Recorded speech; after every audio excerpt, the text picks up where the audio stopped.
Welcome back to another episode of the Con, doing the Scale of Fate campaign.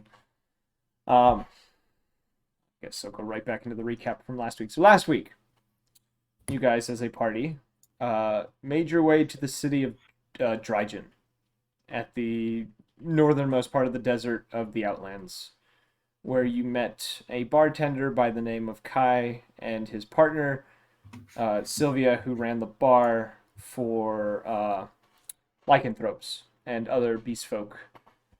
Upon being in that bar, Sylvia told you of a job of going into a ghost town to the west by the name of Coffin Rim, which you guys made the 4-day trek, running into a Fearbolg druid on the way, as well as his companions, before defeating both companions and being unable to stop him from escaping. And then once reaching the town, you did watch as two figures appear before what you could only assume to be a city center of some sort, maybe a capitol building or something of that nature. You watched two figures appear before that building before entering, and when you pursued, were attacked by 3 skeletons and a spirit of some sort. Upon further investigation, Andraka managed to find a box containing unknown items, as he has not yet opened it as of right this moment. And you descended further into the facility, where you found the 2 individuals, an Aarakocra woman who wants you to find her as she described it, a glass rod that is a relic that she is wanting to have, and she will allow you to take whatever else you want upon completing the job. And her companion, which I don't remember if one of you saw his face or not. The others saw that he has unnaturally bright yellow eyes, and things of that nature. And you guys, upon her finishing her explanation, were able to get through the locked door on the back side of the room and begin your descent into this underground area, which you have no idea what you are walking into. So, as you guys begin entering, and we're going to say for narrative reasons, Balrog managed to catch up by this point, because I'm not going to try to come up with some reason why he's just there now. So he managed to sober up and find you on your way in, following behind you, Magnus.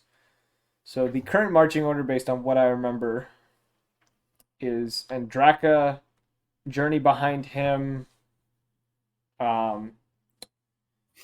Dusk and Trinket behind her, and Magnus, and now Balrog following in the back. So, as you guys enter this corridor behind the locked door that Andraka managed to get through using the key that the Aarakocra woman gave you, you find at the end of this, it's not a very long corridor, and it looks to be very smoothly carved stone that turns into a staircase that leads downwards. As you descend, it's a few minutes pass walking down the staircase before you enter what looks to be a large cavernous area. Mostly rough stone walls. Some of it looks like it was naturally there, like some natural pocket under the earth. Other parts of it look to have been chipped away by equipment of some sort. So, what would you like to do? I tap on Magnus's shoulder. Where the hell are we? A death maze. I look around and just nod my head. Sounds about right. And what's that? Because I can't remember if I met Dusk or not. You met Dusk. I meet Dusk? She was with you guys since Grand Helm. Which one's Dusk again? Dusk She's is the halfling. The halfling girl. the rogue, right? No, Trinket's the rogue. You've been gone for Oh. 2 weeks. um, Trinket is the rogue tabaxi that has been with you guys since session 0. Yeah. And Dusk joined you guys after you raided the trafficker's hideout. She was the one person that had been in captivity with them, and you had freed her, and she kind of joined the party because she's only like 14 years old and doesn't really have anywhere else to go. And some of the party members didn't feel that a little girl should just be running around a city by herself. We made the incredibly bad choice of adopting a minor. Yeah, you Occupation adopted. minor or actual minor? She is not a minor. She is a minor. Well, it'd be useful if she was a minor, considering we're in a mine shaft. You're doing what to him? You know, I would wish to crush your skull upon a stone if you were not in my Vampire the Masquerade party. And we're just walking along a path, I imagine, right? So We're just you've entered this area, and as you're going around, it's a pretty direct path. You can see there's really only one way to go. And the area you're currently in is a very large open area with a small kind of carved out space on the other side of the room. All right. I once again will be taking charge. Thinking about this, which of you have dark vision? I have dark vision. So those of you with dark vision can see as far as your dark vision allows you to, because there is not there's not any light in this area. It is dark. I don't know which of you have dark vision. I think It's either Journey and Andraka, or it's just Journey. Journey and Trinket. Yeah, Journey and Trinket are the two that have dark vision. As a response to this, as Dusk kind of looks around for a moment, she kind of walks over to you, Magnus, and taps your shoulder. Are you holding your axe in your hand? I did change your axe in your inventory, by the way. Yeah, I saw it. No, I'm not. You do not. Okay, then. She goes. Who's holding an item in their hand at the moment, like a weapon? Nobody. I will say my gun. Okay. You don't have dark vision, do you, Jared? Oh, Probably not. Okay, she walks over to you, Andraka, and taps you on the shoulder. She points to your gun and says, "May I?" I scream. Say yeah. She just kind of looks confused for a second before she places a hand gently onto your weapon and casts the spell Light on it. So your weapon is it is producing a 20-foot radius of light around it. So you now have technically a lantern gun. And 20 feet beyond that first radius is dim light. So you have about 40 feet of vision that you guys now have within this cavern for those that don't have dark vision. I guess the people with dark vision should probably take point, because we can see 20 additional feet. Do not fret. I was born not being able to see. I think I can make my way around this. And I just start heading straight. And I just keep walking. You know, this is all easier when he was just piss drunk. Oh, believe me, my dear child. I still am. All right. Is anyone following with him, or are you guys letting him walk ahead a little bit? We'll let him walk ahead a little bit. Okay. Well, you know what? He might draw out traps. Roll a perception check for me with disadvantage. All of it? Balrock. Me? Yeah. Well, you know, I think we should just give that an advantage. I said disadvantage. No, I think normal. So that's a nat 1 right off the bat. Well, I'm taking that because that's as low as it gets. I think I should roll again. You walk into a wall. You don't Okay. even get anywhere near the doorway that you know is ahead of you. You walk into a wall about 10 feet from this doorway, just head first, and bounce off it, stumbling back a foot or two. I after have running into found it. an outer perimeter. Our search narrows.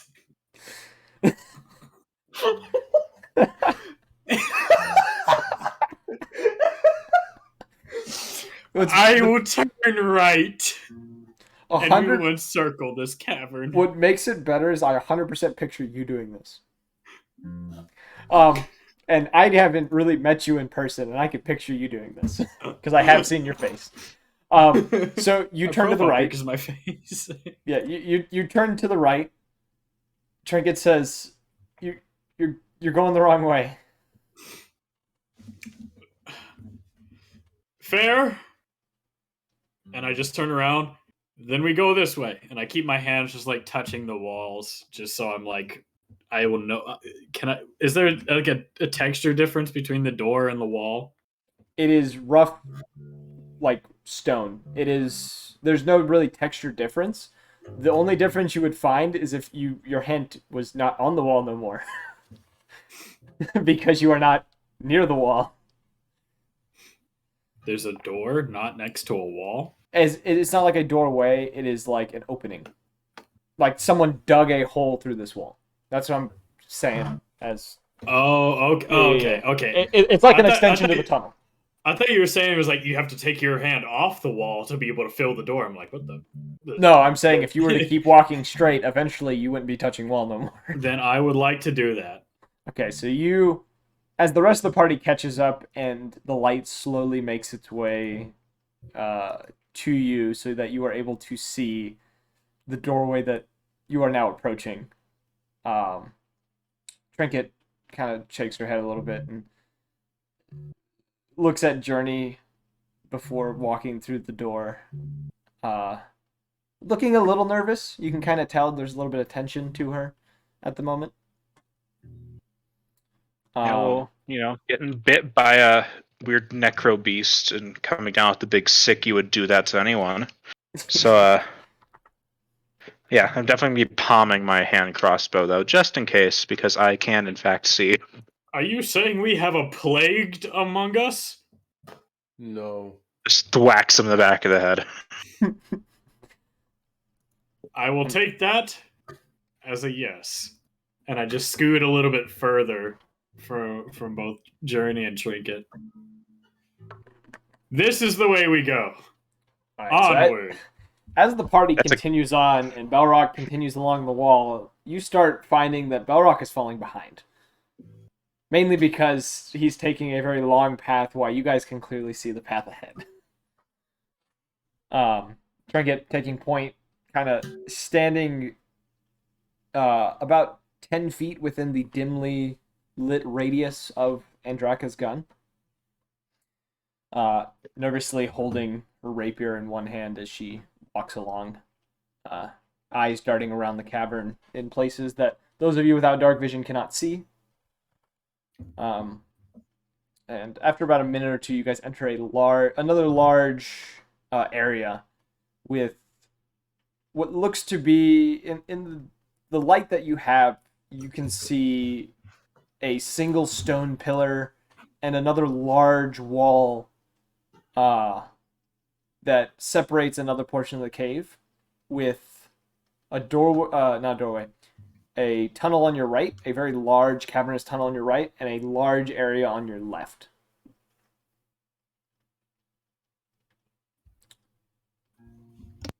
Trinket kind of stops and looks at both sides and turns to the rest of you guys and just says, "Which way do you guys want to go?" Have I caught up by now? You've caught up. All right. And you said there's a what on the right side?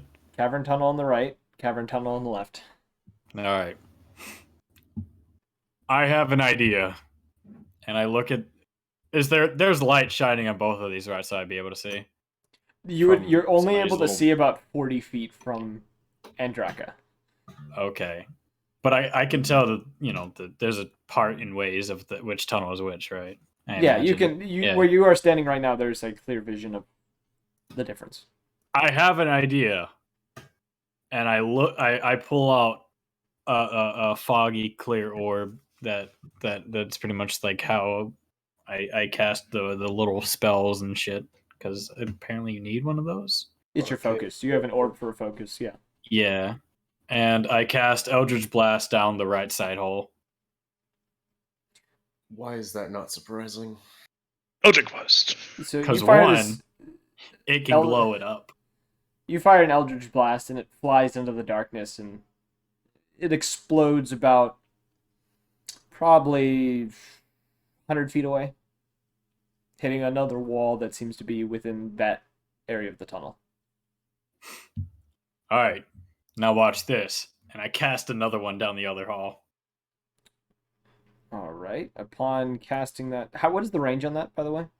120. Okay, that one just fizzles out as it goes into the darkness. So do y'all want shallow or deep tunnel? I mean, shallow probably be preferable because if there's nothing there, we can turn around sooner and check out Also- the other way. What are we doing here?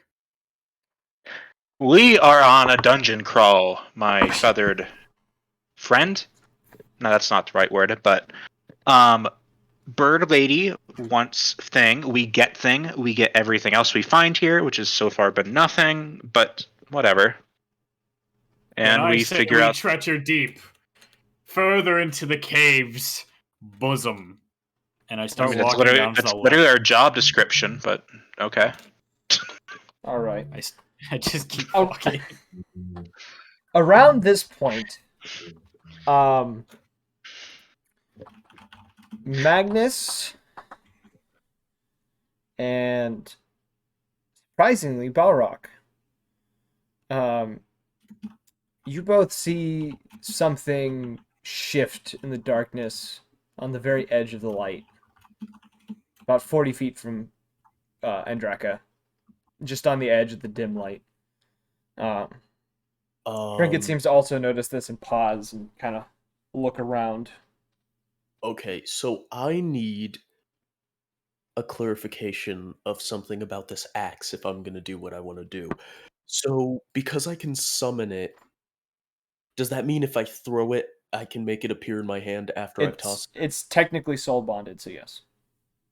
Cool. Okay, I'm going to fucking wing my battle axe at whatever just moved. Roll an attack. I with definitely thought he was going to say me. disadvantage. I Just definitely knocks thought Balrog just gone. he just squeezes me in two. Oh, you have Mjolnir? That's neat. God damn it. My first roll was a fucking nat 20, but guess what? It's disadvantage. Okay, that's a 16. 16. Where's my thing? Apparently I didn't have it up. It's right here. All right. Roll damage. Where's the butt? Does that include the psychic? That would include the psychic. If only I was raging. Let's see here.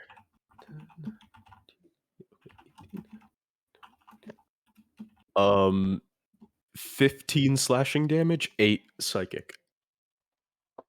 Okay, you hear from the darkness this unnatural screech as something that was there kind of wails in pain for a moment before other screeches surround you. Very unknown number of these screeches. And have you all roll initiative? It's always swing first, ask questions later with you, isn't it? It's some creepy shit in the darkness, and I did not trust this place anyway. Toss the Okay. fucking blade. 22. Damn, someone's got some initiative going. Shame I don't have the combat prowess to make it good. Tell me what 11. your rolls are, because I can't see the D&D and Beyond. 11 for Balrog. 11. Oh yeah, I got 22 for Journey. Dirty 8. 20.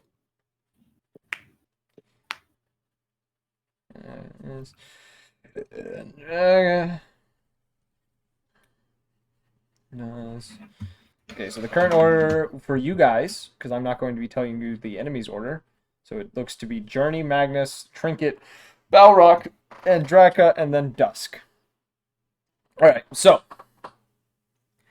as you prepare yourselves, Journey, you are first, actually, in the order. Okay, which means I am going to shoot it. So there is no visibility of anything right now. You have no sight of a target or anything of that nature. I will shoot it. You will shoot blindly into the dark? Yeah, everyone's behind me, right? Okay. Roll an attack. Like how you have to ask that. I'm going to say roll an attack. The screams you heard came from all the screeches you heard from the dark. They came from every direction, by the way. We are fighting bats, and we just killed the queen. I don't think that's how bats work. I don't think you've ever seen Batman. Okay, I'm going to roll I to don't hit. think you've seen Batman. I don't see this Okay, relevance here. 24. But okay. 24. All right, you fire your crossbow into the dark, and you hear it clank some distance away. Well, we know there's a wall. And then I'm going to use can I use a bonus action to move back into like the crowd? You would use your movement. Okay, yeah, I'll use my movement to move back. Okay. No, Magnus. no longer so confident. Not so confident anymore. Magnus, it is your turn. I just want it to be very clear. Playing this character while also practicing bass feels really fucking cool. All right. Still can't see shit? Nope. No enemies in sight. You can hear stuff like screeching and making strange noises in the darkness, but you haven't seen anything. All right. Okay.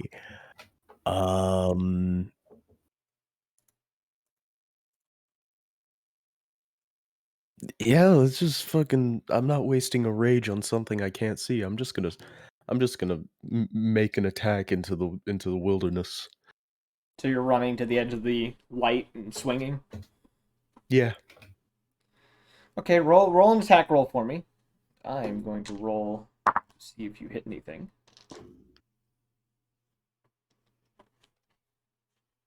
Ugh, 14. Okay, you swing in the dark and you find nothing Uh, as you swing. Is that your turn? uh, yeah. Fuck, I forgot if I already have extra attack. No, it's not. I have an extra attack. That's an 18. Let me roll again to see if you hit anything. All right, you swing again, and once again, your blade finds nothing but air. All right, then yeah, that is my turn. Yeah. So Trinket, who is standing very close to Andraka right now, kind of as she is backed up, casts mage armor on herself. Oh wait, that spell doesn't do shit for her, does it? Because she's wearing leather armor? Yeah, she's wearing leather armor, so that doesn't do anything to her. I don't know why I have this on her spell list. Never mind. She doesn't do that. She's going to she shifts to the edge of the darkness and she draws her bow, and as you see this, it looks like she's tracking something that's moving in the dark. And she fires an arrow. And she hits. I'm just going to roll in D&D Beyond instead of rolling dice for her. And you hear another screech come from the darkness. And as it does, you see the hairs on the back of her head stand up on end as she takes a step or two back. Oh, that was the wrong roll. This is the right roll. Aha! Yeah, you hear another screech in the darkness as the hairs stand up on the back of her head.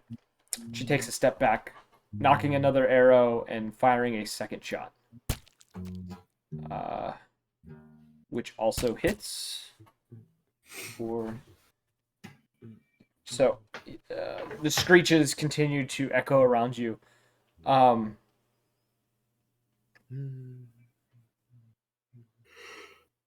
And it is now the creature's turn. So as you all are standing kind of cluttered, except for you, Magnus. Oh, please be a sexy demon lady. No. Sorry, is my mic muted? No. No, your mic was not muted. The You already first knew one, that. the first creature is actually going to attack Magnus. So all of you see as Magnus is swinging violently into the darkness, this shadowy mass slide across the floor behind him before rising up, towering over him for a moment from behind before going in for an attack on him. What is your armor class, my dude? 17. 17. All right. This creature hits as it wraps its body around you. You feel a very cold grip kind of overtake you for a minute. And you take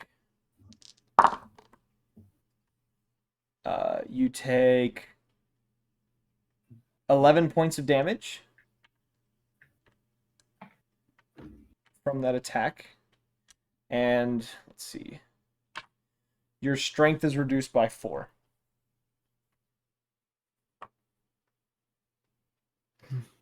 As you feel the life be or your strength pulled from your body as this thing attacks you. The other two more of these creatures slide towards the rest of the party. One going for Journey, the other for Trinket. The one going for Journey dives at you as it rises up, and you manage to kind of shift out of the way as it slams into the ground and slides along the ground next to you. The other one goes for Trinket, who manages to swing at it, causing it to back away a little bit before kind of towering over her. It's now Balrog's turn. You have 3 targets you can see. How far away from them are They're all within 40 feet of you because you're in the light. And they're in the within light as well. 40 feet? Yes. Can I tell what they are?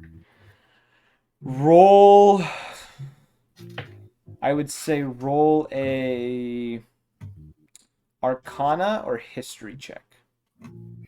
Arcana or History? +5 in History. Why do I have that? Okay, whatever. Balrog, of all 21. things, I wouldn't picture him being good at history.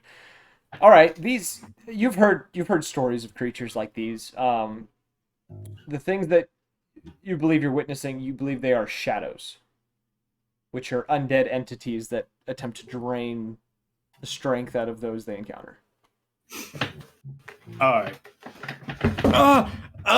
I just hit my knee on my desk. Sorry, that was a weird sound to make for that. but It just sounded like ignore you it. were reenacting one of the one meme of the guy playing games and making weird noises. He's like shaking his Oh. desk. And Draka Yeah. bumped his knee into the rock wall. Yeah, he just trips and falls. Say Andraka. You meant Balrog. Sure, Oh, the other one. Is that all I am to you? It's The just a other one? clone. All right, do your attack. I will. First, I would like. Yeah, well, why not? Just Eldritch Blast it. Which one? Oh man, I have so many options to choose from. Can I see any arrows sticking out of one? No. Oh, so she missed, and they screamed for no reason. Crazy. I go with the. You know what? Just pick one for me. I don't care. Knowing how you would be, you would probably pick Journeys or Trinkets. All right. If I miss, sorry. I'm just gonna roll for a hit. Roll for I Eldritch guess. Blast. Eldritch what now? Eldritch what now? 21. That's a hit. Roll damage. We'll say you're Alright. hitting the one that attacked Journey. 12 damage. 12 damage. You strike this thing, producing. You watch this Balrog in his slightly drunken state still. Produces another one of those kind of balls of energy, greenish energy, before launching it in the direction of this shadow, who's occupied, who's with Journey as it slowly rises back up and just takes the blow to the side of the body, part of it dispersing as it lets out this terrible shriek for a moment and kind of rematerializes, but it's flickering a little bit. Take that! Can you You only do one Eldritch fool. Blast? Huh? Yeah. I'm pretty lackluster. Oh, you're one level behind everyone else too. Cringe. Yeah. Yeah, you can only do it once. That's crazy. All right. It is Andraka's turn. Sorry, I'm not cool. You can give yourself a level, by the way. You should have leveled up. Alright, I'll do that Um, when it's everybody else's turn. Which one's closest to me? The one attacking Journey is closest. How close would you say that is? 10 feet. Ugh. The other one, there's one that's about 30 feet from you, which is attacking Trinket. And there's one that is 40 feet, which is attacking Magnus. The first number on the range is like the short range, right? Yes. You can hit anything Oh. within that range. You have disadvantage if they're within 5 feet of you. But outside of 5 feet, you have regular attack. Okay. Okay, I'll shoot the one on Journey. Okay. Roll that attack for me, please. Never mind. No, that hits. 14 hits. Yes, mind. Yeah, roll that damage. And All right, how do you want to do this? Yeah, baby, let's go. shoot it. All right, you. Andraka turns towards this creature, winding up his cannon. How does your cannon wind up? I'll let you do the flavor text for that. It goes boom. It goes boom. Okay, I was thinking. Okay, I'll just make something up then. And we all go deaf because we're in a small tunnel. I'm picturing It's this fun. How gun. do you think it winds up? No. I'm picturing this gun kind of acting like, kind of more like a steampunkish weapon that like has to. You see several gears on the inside turning, and it looks like a generator that's producing this projectile. Because your projectiles are magic based. You don't build the projectile. They're arcane ammunition.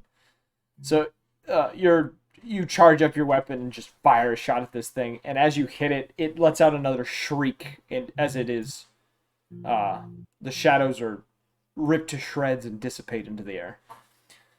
In a response, the other two let out a angry roar as they continue to attack the people that they're after. And it is now Dusk's turn, who looks to be in a bit of a panic, as she has never actually encountered ghosts before. And she is going to cast, in her fear, she throws, let's see here. She throws up a hand and uses her channel divinity and uses Turn Undead. I gotta roll for both of these. The one on Magnus retreats into the darkness. And Magnus, you get an attack of opportunity as it tries to retreat due to the spell. The one on Trinket does not. It stands its ground. Let me enact pain. Let's see here. This is when a calculator is useful. That's a 26 to hit. That hits. Roll damage.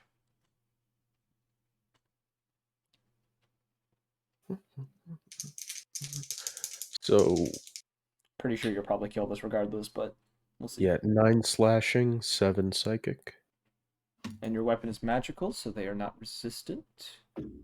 Yeah. All right. You said 9 and 7? Yep. All right, yeah. You cut this thing in half. Unless there's a specific way you want to do it, but I'm assuming it's not anything special with a Nah, it's creature an of attack of darkness. opportunity. It's Yeah. just die, coward. Bam. You slice this thing in half as it, once again, as the others have before, it let out this terrible shriek of agony as the shadows seem to just dissipate. And the last one is still standing over Trinket. And also, actually thinking about this before that, after she uses her ability and channels divinity, she turns to you, Magnus. And does she have that?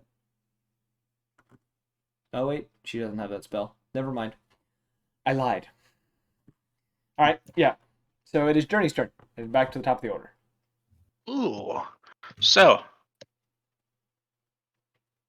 Hey, Dungeon Master, are you allowing feats? Yes, you were allowed to have feats. Okay, I'm not gonna choose a feat. How else are you supposed to walk?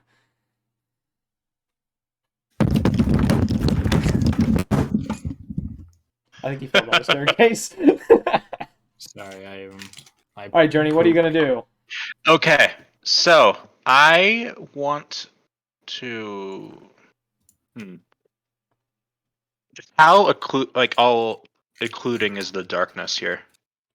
Now that you know what to look for, the what do you mean the darkness? You're talking about the darkness beyond the radius?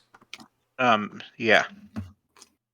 You can see into it. At first, when you didn't know what to look for, you weren't able to see the creatures moving around in the dark. Though the only creature that you can see in the radius right now is the one that is in front of Trinket. Okay.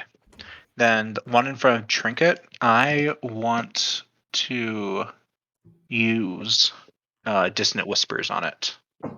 All right. I'm gonna cast that the first level. That's a save, right? Yeah. So it has to make a Wisdom saving throw, and that Wisdom saving throw has to be 16. Well, it rolled a nat 14, so what's the damage for that? Okay, Use so Dissonant Whispers. let's see, 3d6 of psychic damage. Oh my lord. Let's roll this thing. So here, I'll just make sure. Yep, cast.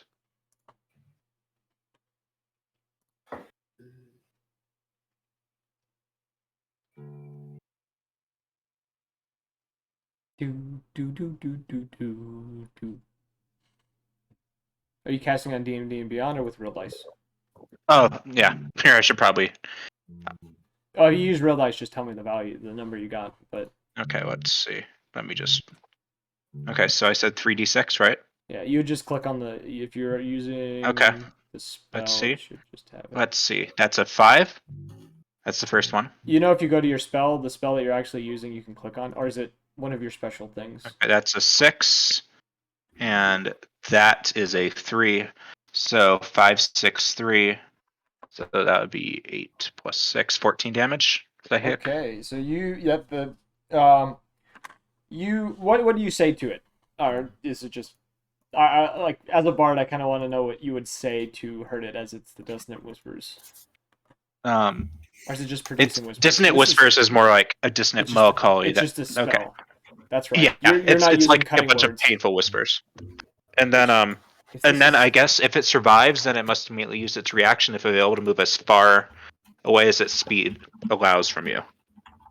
Okay, this is one of your spells, right? Yeah, Dissonant Whispers is one of my. As a future thing with spells, you see that 3d6 next to it. If you were to click that, it would have rolled the 3d6. Yeah. Okay. All right. I don't trust it. You don't trust it. So you do this, and the shadow lets out another shriek. This time, though, not of agony or pain, but of almost fear, as it attempts to move away from Trinket, who, frighteningly, but in the eyes of an opportunity to strike, is going to attempt to slash at it with her claws. And you watch as she rakes her claw through this creature, splitting it into two. Teamwork. And it vanishes into the dark and is gone. So you are out of combat now. You are welcome, my friends. Saved another day by yours truly. Now onward down the path of which I've chosen for us. I just keep walking. And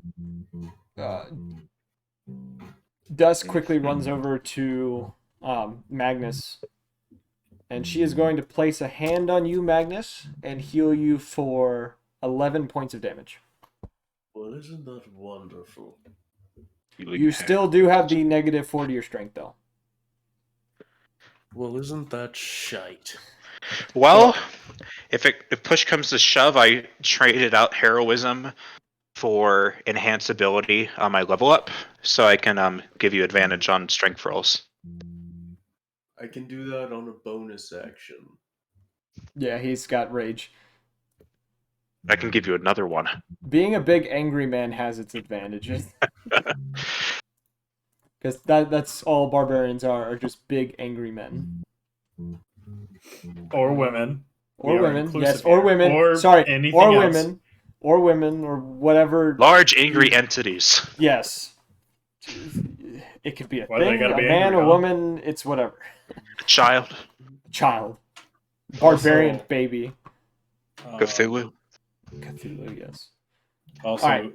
Jared, when are you gonna make it to where like one of us will hear sniffing from fucking hawks? Like in this can world. Like we'll just I be don't walking and know you who just you're hear like talking about. sniffing. Yeah, Jared doesn't know who you're talking about. Who are you talking about? Oh, sorry, my bad. I'm another Discord. Sorry. Oh, Alright, so now that is cleared out, you have your two paths ahead of you. And it is silent again within this cave.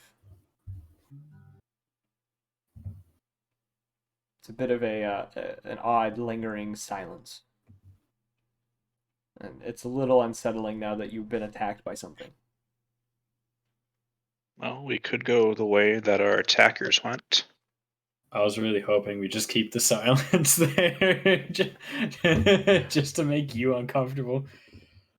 It doesn't make me uncomfortable. It just makes it so we have dead zones within our audio. I have another idea, and I blast Eldritch. I cast Eldritch Blast outside in front of me. Based on where you were standing, you strike a wall that's just on the edge of the light. And it explodes some of the rocks sharding from the wall, producing a bit of dust in the air. Perimeter found. And I turn to my right. Where's there one either an exit / entrance? There's Or a is it tunnel you just- haven't been through on the right.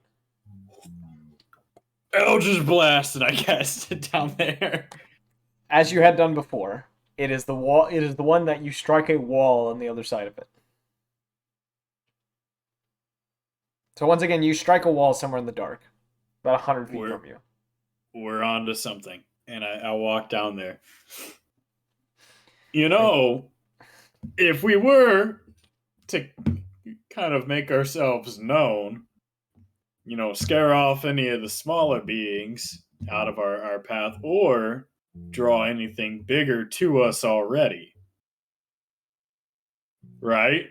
I turn around and I imagine I'm in darkness at this point while the Yeah, crowd is just kind you're of in pitch black. You can't see anything but the light behind you.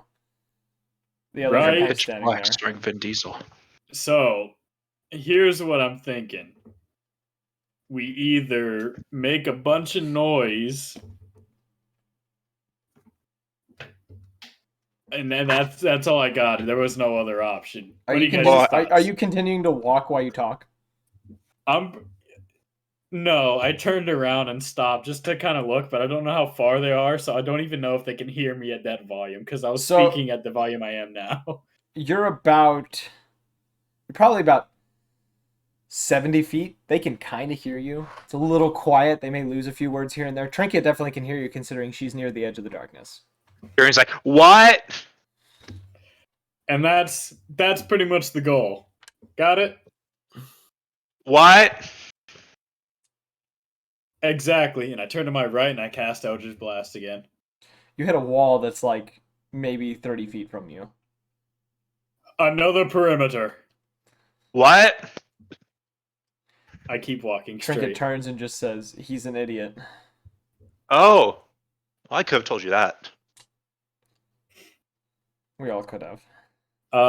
Using the light from Eldritch Blast the first time I fired down the hallway, would I be able to see any corridors or turns or anything like that? Nope. It only lights up maybe like 3 feet worth of space. Oh, so It's it not- ain't. Yeah, it's not much. It's not like a fireball, like a firebolt that you could like hold in your hand or something that would be like lighting up maybe 5 to 10 feet. It ain't. Kicking it. No. It's just It's like okay. throwing a glow stick out into the dark. And it's not a good glow stick. It's like one of the ones you have at like a rave. It's not meant to illuminate anything. It's meant to be seen in the dark. I stop in my tracks and I turn around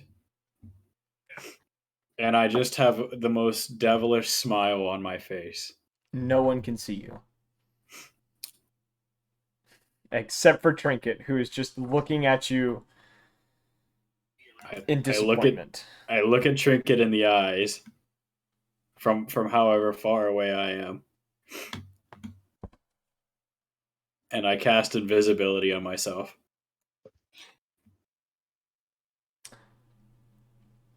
Well, that figures. She turns to the rest of the party. Idiot's invisible. Well, I hope whatever he's doing doesn't bring down the entire cave system on our heads. I just Krakatoa! Just somewhere way off in the dark, just hear Krakatoa and I just cast. What's it called? No, you hear Krakatoa. And then That's it. Just Krakatoa, and it's just. I cast Thunderclap as my cantrip. I just cast Bull Strength for myself and just take Dusk under my arm and run out. So he casts Thunderclap, and Trinket immediately sees him again as the invisibility drops. Oh, does it drop when I do that, or just when the spell ends? Invisibility drops the moment you make an attack, or you dispel the spell. Technically, doing Thunderclap is an attack because you are casting another spell. So that you just wasted a spell slot. It's all good. The more you know. It's easy. Wait, cantrips are just cantrips. They're not. You can cast indefinitely. Spells, I imagine. But they cast are them spells. Indefinitely. They are spells, but you can cast them indefinitely. Okay. I got it. Okay. Yes. Okay. Trinket turns to the rest of the party and says, "Let's just try to go this way." She's gonna start walking. What are the rest of you doing? I'll just follow. Well, things within 100 feet of my thunderclap can hear it, so so the whole party heard it. That's it. And whatever else is within 100 feet. We don't know of anything else. Alright, so are you guys following Trinket as she kind of picks a direction because Balrog's being an idiot? I'd like to think you just keep Krakatoas in the background, but just Krakatoa! Krakatoa! Yeah, so that's all you're hearing. It's just him yelling Krakatoa over and over again, and there's just thunderous wave of noise just rushing over the cavern. As you guys continue on, you get a little bit further, and you come across 3 different openings. There's a narrow tunnel to your right, a slightly smaller tunnel in front of you than the one you're currently in, and there is a large opening to your left.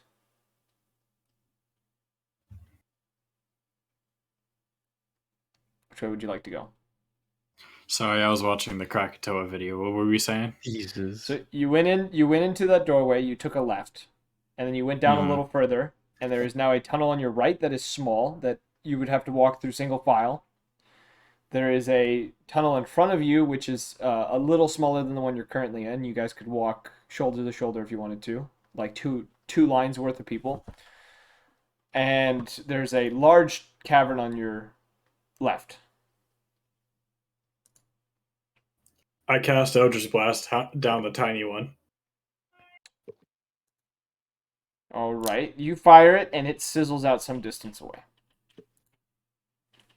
I am worried about next time we come into a problem due to the lack of spell slots our main spellcaster has. I am a warlock. I only cast Eldritch Blast. He has a point. Yeah, whatever, man. He's Whatever. cast one of his only 2 spell slots that he has currently for any spell, but in Eldritch Blast and Thunderclap. You know what? Sure. But you have 3 tunnels. Which would you guys like to go through while he is just shooting Eldritch Blast on these tunnels? So, Journey's like, eeny, meeny, miny, mo, catch a I chimera. respect your Hi. decision, young one. However, logistically, and I don't throw around that word lightly, we got attacked in big room, right? And I point to Magnus. I know this guy gets it. Big I do room, not understand danger. what you say anymore. And if we go do the little room, not much room. If we fight, can't do much. Medium room, good solid starter. And I turn around, I cast Eldritch Blast through that. It hits nothing. Just sizzles out somewhere in the dark. You speak nonsense. Yes, but you Well- listen, and I start walking down the medium-sized one. If we want to go down the small pathway, Magnus could lead the way, and I could cast I could cast Bear's Endurance on him. He could be one big giant meat wall, and just cleave through whatever trouble we encounter without it reaching the rest of us. Yeah, so I'm already starting to walk down the medium-sized one. Okay. He's going that way. What are the rest of you doing? The small one, yeah. All right. Trinket When gives you a Journey nod. says meat wall, Magnus just pats his chest and looks down, just staring. Okay, I'm going to cast Bear's Endurance on him. So next time you roll Constitution, you have advantage. You also temporarily gain 2d6 of temporary hit points. How many hit points? And 2d6. And this lasts for up to an hour. So it's a concentration spell, however. Yeah, so she once she casts another concentration spell, she'll lose that spell because I think you can And cast also she you can takes cast the- non-concentration yeah, spells cool. while concentrating. certain thing. I think it's mainly cantrips you can cast, but I can't remember the specifics. All right. As long So- as it doesn't use concentration. Okay. Yeah. So you now have advantage on con rolls. Are you leading the way Yeah. into the tunnel? Belrock, you are quickly engulfed in darkness. I put my hand on the right wall, and I keep walking. Okay. And I also cast. You have a conversation with the other people. I want to see what I want to cast first. You have three. You don't have spell much slots. spells to cast, bro. I have 2 spell slots, and that's it. You cast invisibility already, so you only have 1 actually. Exactly. And I think this is where I need to start worrying. Okay? All right. Let me have a minute, and I will decide on my own fate. All right. You think about your spells while the others enter this small tunnel. So you go in first. Magnus, Trinket following behind. I'm assuming Journey behind her, and then Eldraka and Dusk following behind them. This tunnel's not very long. It immediately, probably about 20 feet, it opens into another large cavern with an opening on the left, or a direction you can go on the left and a direction you can go on the right. It's going to be a lot of me asking you which way you want to go. I'm just gonna start doing what I do when I don't know what to do. I'm gonna go left. All right, you begin to head left, traveling about 60 feet or so, and encounter a right and a left path again. A left and right path again. Yes, you have another left and right path. Left. If you always go left, it'll be easy to retrace your You steps. head left, and you begin to go through this tunnel. Belrock, a light appears ahead of you. as you are walking down this tunnel before the party turns the corner to where you are. And you guys can see Belrock kind of feeling his way along the wall. Gonna turn around. Okay, so he can't see us right now. I'm going to use thaumaturgy I can see to. light. He can see you. He can see you. Oh, Because you turned the Well, I'm corner gonna and had to see him. You guys have a light radiating over you. shoot. I have cleared the path, my friends. This way was not the way. And this is the way. Wait, y'all chose the tiny path, right? Yes, they chose Yeah. the tiny path. It seems to Bless go in a you. circle and around a rock formation around this point. I said bless you. Alright, just as long as he knows that I said it. Alright, so where should I go in the line? I start pitting patting the walls. Just like, which order should I be?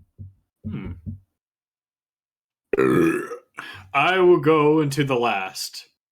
And I So just you are behind the rest of the party. All right, so you guys continue back the way you came a little bit. And you will take the right path that you had originally taken before. And it splits again into this is gonna be the main thing, and you guys will remember the way to go back. So I'm not gonna make you guys have to go through all this right and left bullshit all the way back. But you have a large opening to your left that you can only see so far down, and a large opening to your right of about equal size. Left. Okay, you head 'Cause that down worked out for us last time. you head down the left path. Going down it, there's another split, but it does look like either the right and the left way both go the same area, as the thing that the rock formation you're coming upon is a pillar of sorts. And as you pass around it, you do find a left path that is a little more narrow and a right path that is a little wider. They seem to go in generally the same direction, just slightly splitting from each other. I like the right path. I'm gonna start walking down the right one. We'll probably find him again anyway. Left?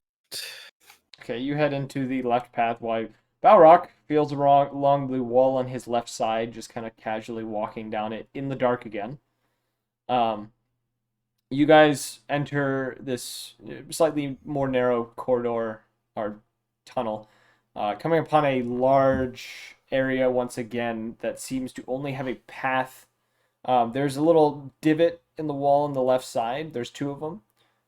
Doesn't seem to be anything of importance or any kind of items or special landmarks in this area. And then ahead of you is another pathway leading further down. Assume you continue. Might as I'm well. gonna cast invisible on myself. All right, you are invisible, Balrock, and you are feeling along the wall.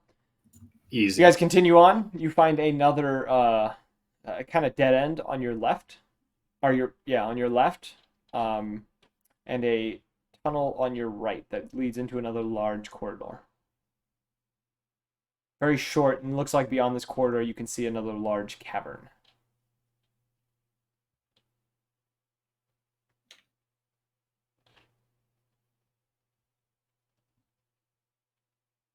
Don't all say something at once. I mean, I can't choose all of these now, can I? Well, it's really do you want to go forward or back? You are taking points, so you are the Forward. one in front of everyone. Why would I go back? Some people do that sometimes. That's your decision. Okay, I'm assuming you keep going forward. You enter the large cavern area. So in this area, as you enter it, you don't see any kind of walls nearby other than around the tunnel you came from. It seems to be open all around you. From beyond the light, you can't see anything, at least. So you enter this large cavern area. Still dead silence as you are walking around. Still dead silence. Well, So, kind of the options you kind of have here. You can wander to the right, go straight, or kind of wander left. Left. All right, you begin to wander along the left wall, moving up towards what looks to be a point that seems to be narrowing out. And as you round this corner, you see kind of what looks to be a collapsed tunnel, and slightly, ever so slightly buried under a couple of rocks, there is a old wooden chest that is sitting there. Looks a little rusted around the edges. You kind of reckon it's been there for a decent amount of time based on the coloration of the wood and the rust that is on the metal. You see, clearing left usually yields things. I don't know what, but just things. Yeah, I'm gonna open it. Okay, you go up to the chest and you pop it Science. open. The latch pops off fairly easy, even though it's been rusted. As you open it, you find inside there looks to be a very kind of like a handbag of some sort with a nice embroidery pattern on the front. A small glass jar of clear beads. Sorry. A What's so funny over there, boy? Sorry. My mind went in a dark place when you said a small glass jar. Oh, shut up! No, we're not doing that. I was You see also a afraid of small, this. what looks to be a small metal disc, a potion, a reddish potion with a silvery glow to it, fairly decent size vial that it's in, and 5 gold pieces. I guess of all the things that I could grab first, I'll just go with the safe bet and pick up the 5 gold. Okay, you pick up the 5 gold. You have 5 gold. Yeah, 5 gold. What's the embroidery on the bag? It looks to be of um. It seems to be a symbol of some sort. You don't know what kind of. Actually, roll a.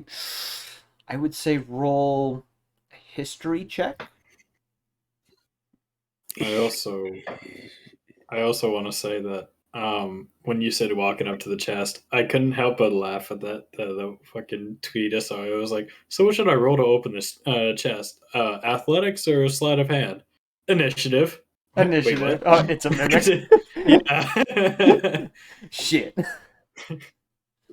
15. All right. You can't identify what the symbol is.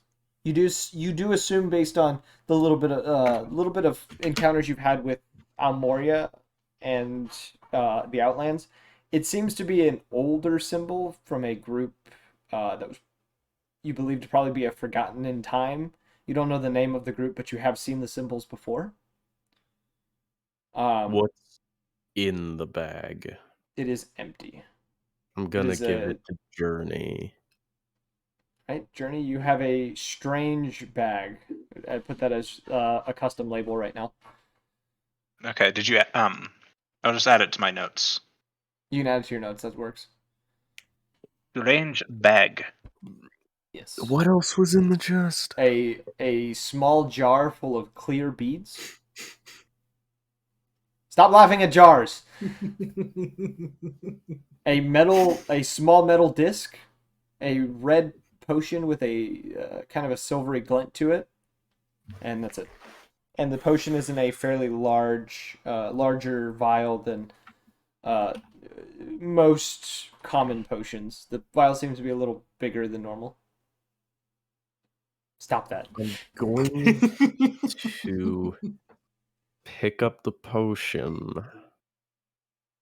All right, one sec. I gotta roll something real quick because my mind has been poisoned by past DMs who usually don't do normal ass potions in chests. I Can would I say tell if this is do a medicine check. a? I got I was about to just like basically flip a coin to see whether I drink it right now or not. The fucking milk. Net 20. Okay. You can tell it is a healing potion. Based on the design of the bottle the vial that it's in, you assume it to be either a regular or a greater healing potion. My You're- ass was about to fucking down that bitch. Yeah, you lean more towards the greater due to the vial, but you're not entirely sure. Yeah, I'll just hold on to that. What's that metal disc looking like? What's weird with that metal disc? It There's looks like it's about the size of a silver coin, but has no remarkable markings on it. Based on what you can see, are you picking it up? yes. All right, you pick it up, and as you were looking it over, you find on the backside of the disc there is an image of a feather engraved into it. Here you go, Journey. And fuck it. Journey also gets the beads because I don't know what the fuck I'm gonna do with that. I'm more likely to just break it by Yeah, so accident. Journey, put a small jar of clear beads, and a token with feather image or something like that. Feather token. Small. Okay, got it. All right, and you guys from there I am just sworn to carry your burden. Hey, I'm just giving it to the most responsible character. You didn't give them to me. No. All right, so you guys begin to make your way back down. Really, the only way to go is kind of. Are you gonna keep hugging the left wall, or are you just kind of walking straight from this point back to where you were? How do you want to go about this?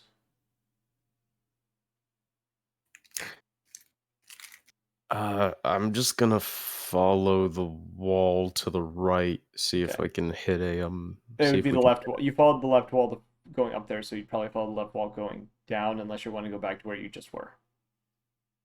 the not going back part. Okay, you're following the left wall.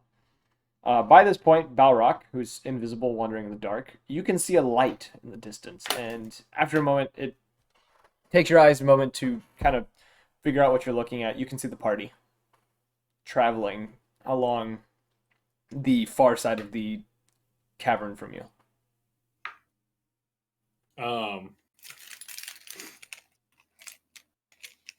I scream, but like really high pitched, like a dying lady. Roll a performance check for me. Oh, he's a warlock. He has to have good charisma. 11.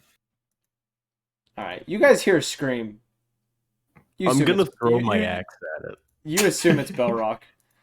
I heard a scream. I'm gonna throw my axe at it. You throw your axe, and you hear it clank against stone. Okay.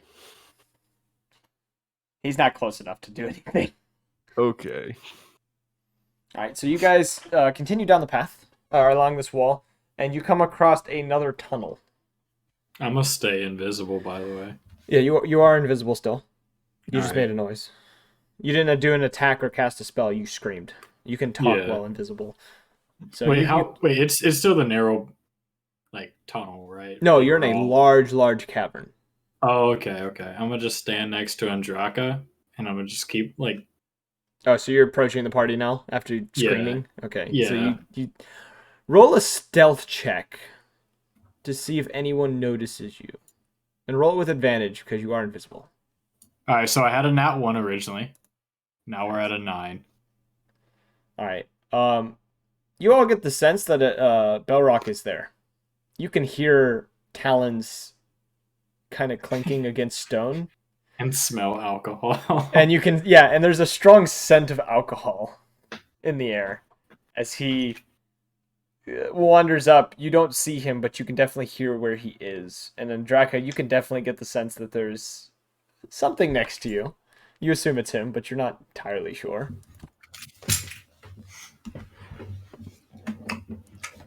Find definitely- anything cool? Now you definitely know it's.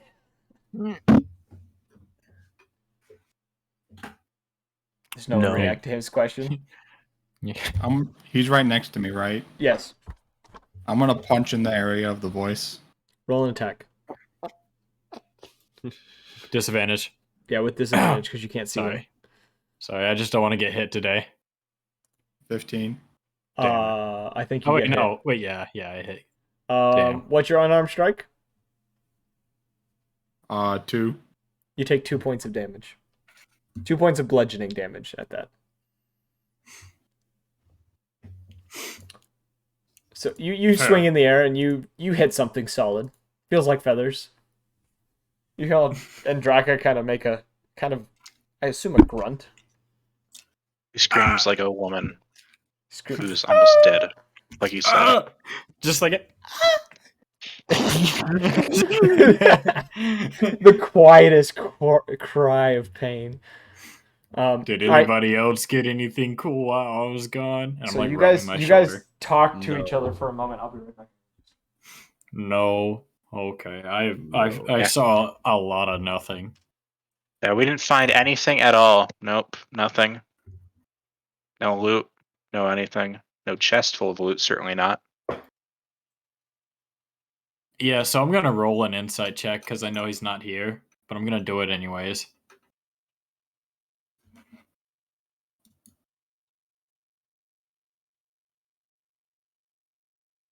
Maybe a 13 works. I don't know. What's inside against again? Deception? Yeah. Here, I'll roll a deception to counter that. Okay. 27. Okay, so yeah, I'm definitely oblivious. Fair enough. You Well, should have seen caves. the things that I had to fight. Because I sure couldn't. Roll a deception check. I don't believe you had to fight anything Roll a because deception check. you're still alive. 18.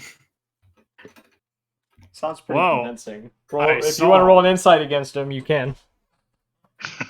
It's just basically the idea, like, he's still alive. I don't think he fought anything. You must also keep in mind, you cannot see me. I could be over here or over there. I could be under you. I can Who- hear I'm where gonna you punch are. in the area of the voice. You're doing what now? I'm gonna punch in the area of the voice. Roll attack with disadvantage. I'm just gonna say that's a 7. Yeah, you. You swing at air. You don't hit anything. I've learned your attacks, lizard man. Ooh. I'm like shaking my body, but like Bob No one the Blob sees it. from that one scene of Monsters vs. Aliens. You know Yes. the one where he has like the jello in his yeah. Yeah. I think we just see feathers being shed. I think No, they would be Magnus- invisible because he is. Magnus is just gonna keep following the wall. All right, so you continue into this little tunnel area that you just entered. It narrows out a little bit and opens up to another cavern. And this area is fairly bland. You haven't noticed anything, any kind of special things within this cavern. Though, as you come along, you come across another set of paths. But the tunnel on your left seems to have a very, very dim glow beyond it.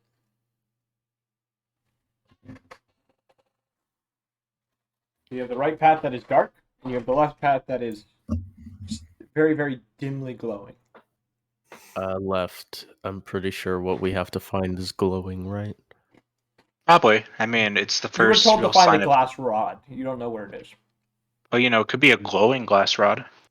Or it could just Fuck be it. something clear that we haven't we Fuck it, couldn't even God see. is dead. We have no rules. We're going left. All right, you I go turn right. and head down this tunnel. Balrock ends up going into the darkness. And as you guys enter this new area, you find another large cavern. but this one has these strange crystals that are some extrude from the walls, the ceiling. Um, they're about none are near the ground at all. It seems whatever kind of digging was done in this tunnel before this point had removed all the ones that are low to the ground.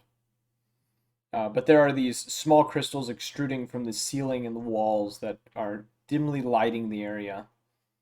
And at the side of this, dust drops the light spell, so your gun is now not glowing anymore, Jared.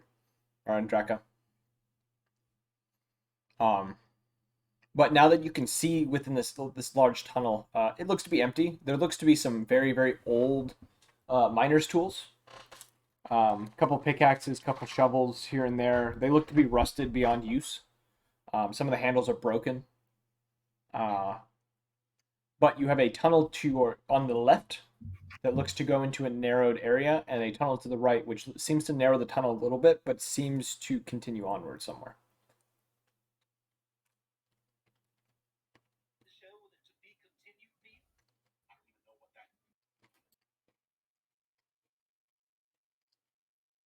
Yes. So what are you gonna do? I'm gonna pull my arms and gun inside my robe. In your robe? Yeah, I'm just gonna pull it, all of it underneath my robe. Okay. I'm just gonna be tinkering with my gun. Underneath your robe. Yeah. Okay. I truly hope that it like basically that when he's tinkering with his gun, it just looks like he's jacking off.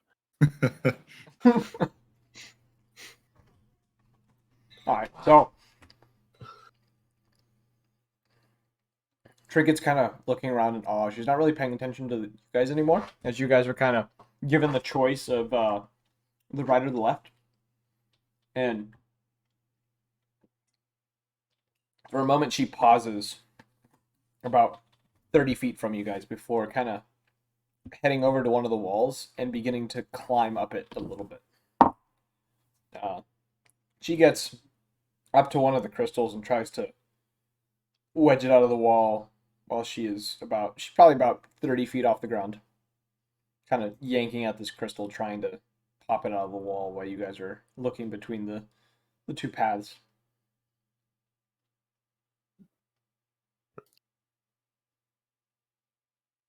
Of fucking two paths. Yes, you have a left path that seems to narrow out into a small tunnel, and a right path that seems to head. You can see that the right path heads deeper into this tunnel system. The left one, you can't tell where it goes. It seems to turn immediately after narrowing out. Motherfucker. We've been here too long. Left. We've been here Argument's too here. long. But all right, you guys head towards the smaller tunnel, and around this point, you hear a crack as you're walking over there. And as you turn your head, you see Trinket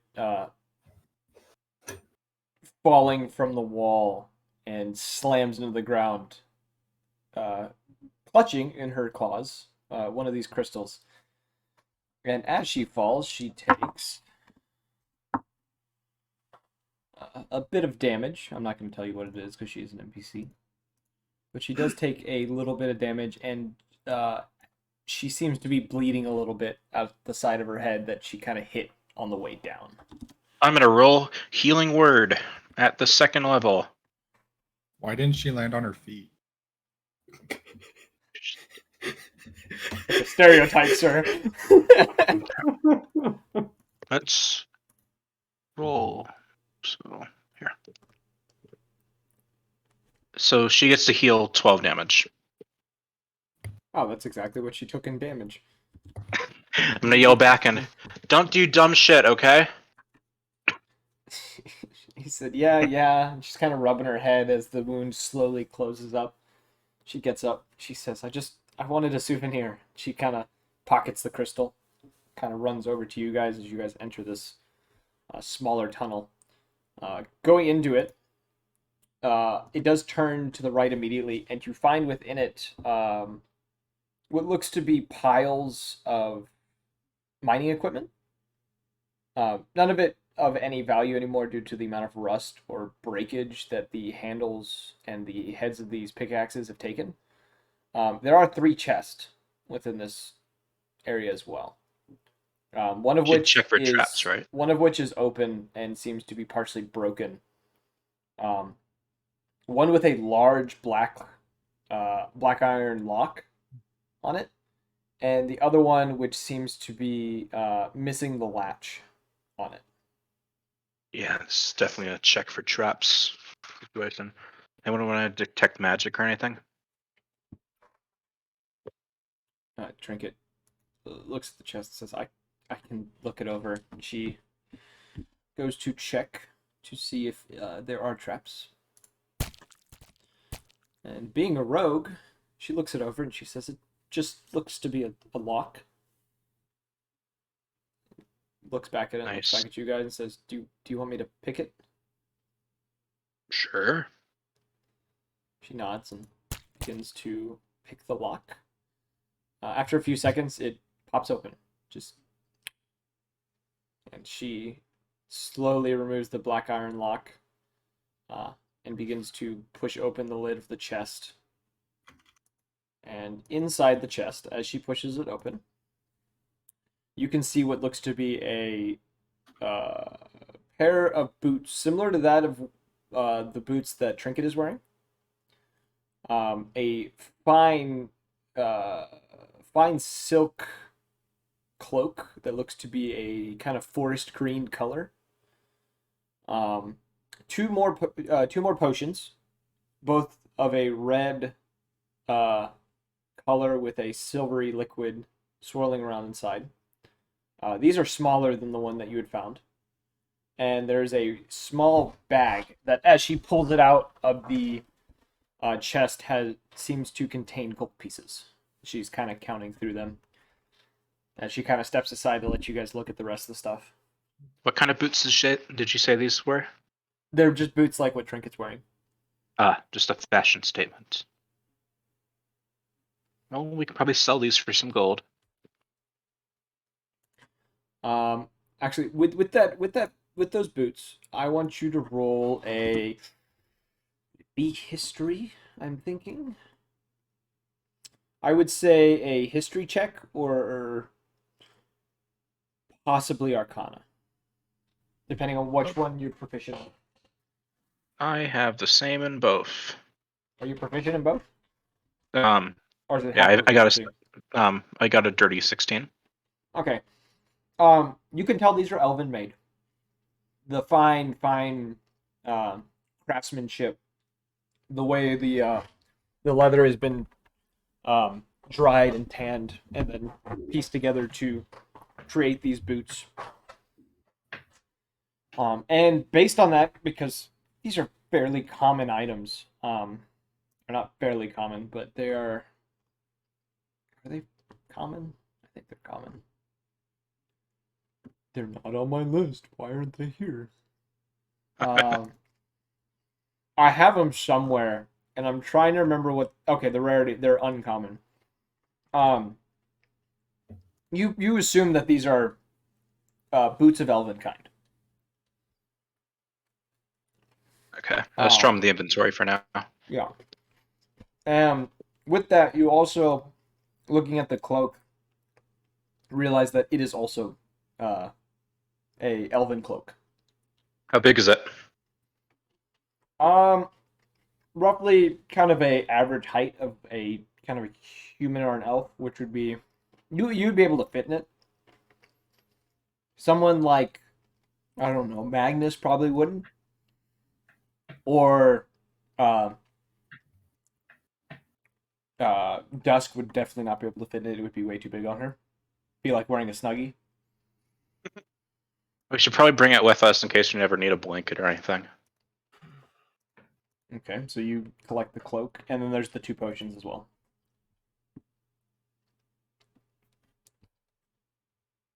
Hey, Magnus, want more potions? Of what? God knows what. They've been sitting in these chests for years. Do you pull them out? All right. Yeah, I'll pick them up. Yeah. Okay. You, based on what you already know, they're just healing potions. They Cool. look to just be standard healing potions. This is actually better than I could have expected.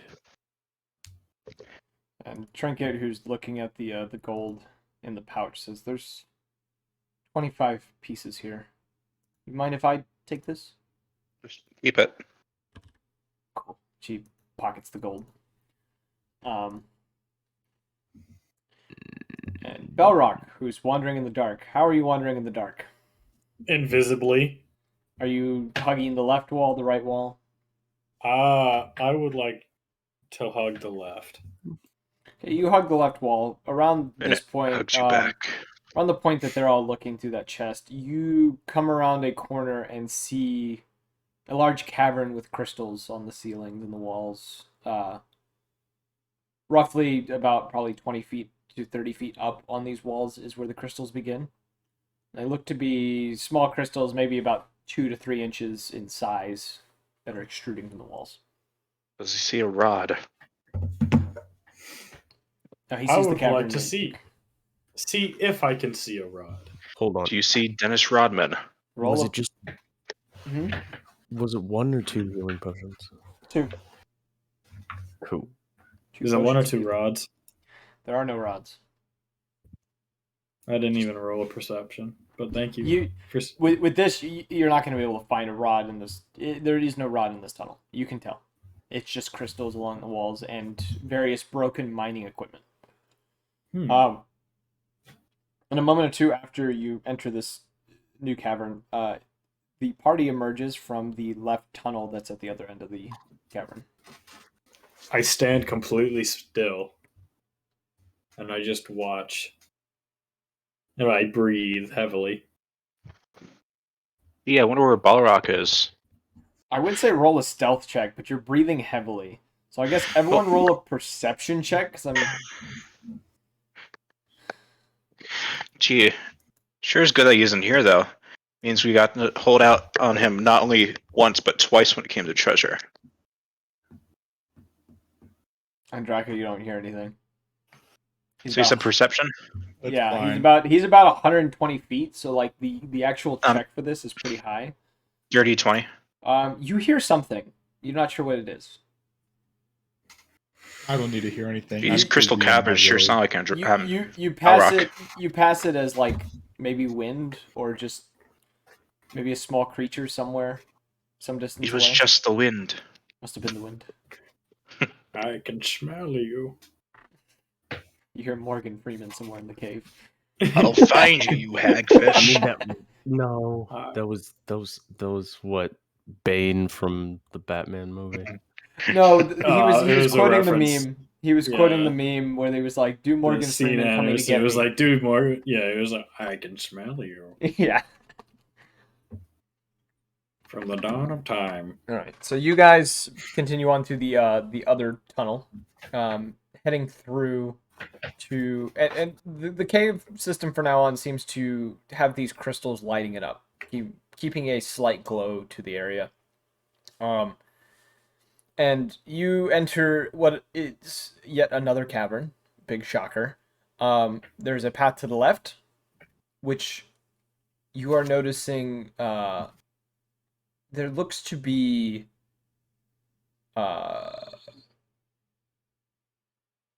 disturbed earth around this cavern. Like something has moved through here at some point. Rocks that have been kind of shifted around around the left tunnel. The right tunnel looks undisturbed. Nothing has been there. But based on the left side, you can tell, and it is mainly Balrog, not Balrog. Magnus and Journey are the two that would be able to kind of get a sense of this. Oh, crouch down to your knees. Do that thing where you pick up the dirt between your fingers and let it, like, sift out. This dirt has been disturbed by a being that is now dirty. Yes, you have picked up the dirt. Your hand Yeah. is now dirty. Trinket. We shall clean him or her. Trinket. I don't facepalms. believe Journey needs anyone else to cleanse her. I was talking about the beast that has dirtied his feet or her feet. There's just an invisible voice just talking to you guys from somewhere. Anyway, Who are you, great being of this crystal cavern? What guidance can you bestow upon us as to the identity of this strange creature? turn left for the information you seek. We've already been turning left at every possible opportunity. It's your fault for following the oath. But you just told us to do the exact same thing. Trinket turns to you and just says, "You realize it's Balrock, right?" Of course I realize it's Belrock.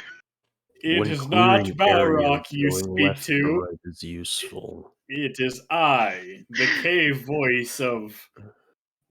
What town? Roll a stealth check real quick. What town are we in again? Doesn't 15. matter. At this 15. point, it doesn't matter anymore. It's just pain. It's just pain. Trinket, without looking, knocks an arrow and just fires it in your general direction. The arrow barely misses you. Now, is that any way to treat your guide? Um, I'm I'd gonna like roll a to survival say- check on this dirt. I'd like to roll a this- survival check on this dirt. Let's see if I can track it. The creature. The dirt creature. What's your survival mod? Just 2, but I got a dirty 17. I wonder what Um, I'd make. Based on the dirt, so what are you trying to figure out from the dirt? This is Just kind of like what- the general, size. Kind of like the creature that we're dealing with. Based on that roll, roughly somewhere between small and medium size. So no I made bigger a than a dirty 20. person. Well, it's not shaped like a talon, so it can't be Balrock. Who is this Balrog you speak Yeah, of? Tyler, because I was wondering if maybe I would be better at the survival thing, I rolled a dirty 20 with probably a lower roll than what Journey made. Because it is a cave, you guys, there's not really anything you can tell about what passed through. You get a sense that it's no bigger than a humanoid of some sort, like a medium-sized creature, and it doesn't seem bestial. There's no claw marks or anything. It looks like something shifted through, and it looks like whatever it was probably dragging its feet, as the way that it is kind of disturbed seems to have drag marks in the dirt. It's Well, my probably compatriots, puny. It's the size of a man. it appears we are tracking the most dangerous game of all, man. Man. We follow the footsteps, and I start walking in the foot in like wherever like the dirt's been shifted, so you could just see my like feet walking into it. You just see dirt shifting down this corridor. All right, you guys, are you guys following behind the invisible man? Yeah, sure. You guys Fine. head down this corridor, and as you make your way down this corridor, you begin to hear grunts, and moans, and various creatures producing deep, weakened breaths. It sounds as though our prey has found a mate. And We must enter stealthily so as not to disturb the process. everyone We should roll, also everyone roll a mate. stealth check. Okay, stealth, go. I imagine I Um, do mine at advantage. Dirty right? 16. Yes, you do yours as an advantage. And this is a group check, so I have a success rate that you guys need to get over. 22. How did you roll an 8 with advantage? No, you rolled a 12. You had advantage. Yeah, so you had 12. Okay. I'd like to roll again if you let me. No. Okay, that's fair. No, you don't get that. Yeah, you guys, you're not the most quiet in the world, but whatever's on the in this tunnel is not really paying much attention. Belrock, you're the first to enter this tunnel. Being invisible, you see what looks to be. At first, you think it's just a group of kobolds, kind of shuffling around. But as you get a better look at them as they're moving around, looks like chunks of flesh are missing. One of them is missing part of its arm as it's kind of moaning and shifting through what looks to be crates of something and barrels. The others, one of them seems to be carrying some sort of kind of preserved meat of some sort, and it is carrying it over to a what looks to be a fairly new wooden table, and is kind of bringing the meat over and placing it upon the table before shifting over to another crate. But these undead kobolds seem to be going through stuff. Judging from the condition of their body, they must have quite the gnarly mating ritual. The rest of you do see this as well as that you enter the cavern. They don't seem to have noticed you. I'm gonna start walking over to them. Can burn them. Roll a Not stealth a- check. Or are you not Alright. trying to be stealthy? I'm trying to be stealthy. Roll a stealth check then. How close are they together? I'm just gonna roll twice just because I know. There's three that are grouped up as they're going through a selection of barrels. There's one by itself that seems to be wandering to the far side of the cavern. And there's another who's just kind of blankly... or there's two more that are blankly standing in their own space within the cavern. They're not really doing anything. They're just kind of idle. Okay, I'm walking over to the three, kind of huddled up, Okay. and a 14 stealth. Oh yeah, you're good. They're not noticing anything. Oompa, oompa, doopa doo doo. I walk up to the three, and what are the three doing right now? They are kind of they're hunched over and are going through contents of barrels, which as you get close enough, you notice these barrels are full of like preserved foods. Looks to be one barrel seems to contain loaves of bread that look to have been staled. Look like they've been there for a while. Other has rotted fruit that has clearly been there for too long and is showing. It has that strong, pungent smell of fruit that is beginning to mold and ferment. The other one seems to contain various meats and other items that seem to have been kind of coated in salt to keep them from rotting. Okay, I stand in between two of them, and I just kind of make sure they're not looking in this general direction. And I speak out loud, and I go, so if some random group of misfits were to come in here, what would we do to them exactly? The three, actually, all of the zombies in the room are these undead kobolds. All pause what they're doing and they turn in the direction of your voice, kind of making these awful groans. And as they turn to you, and you get a whiff of the breath coming from these creatures, and it is awful.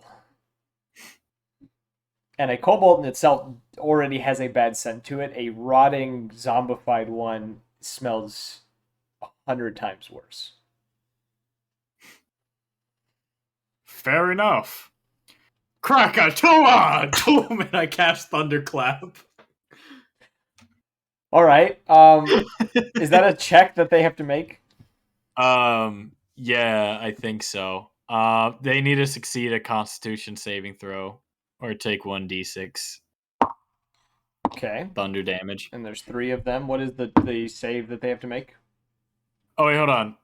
When I reach 5th level, it's 2d6, and they need my save DC. That's 14. Okay. These zombified kobolds seem to, as you do this and drop your invisibility, they seem to all kind of lean back a little bit before all leaning back forward, seemingly unaffected by your thunderclap. And they begin to groan at you as they reach out. I need everyone to roll initiative. Don't worry. They don't need to roll initiative. It is just I. I want will everyone to take roll over. initiatives just in case. So, 25 to I 20. want to see how that ends now.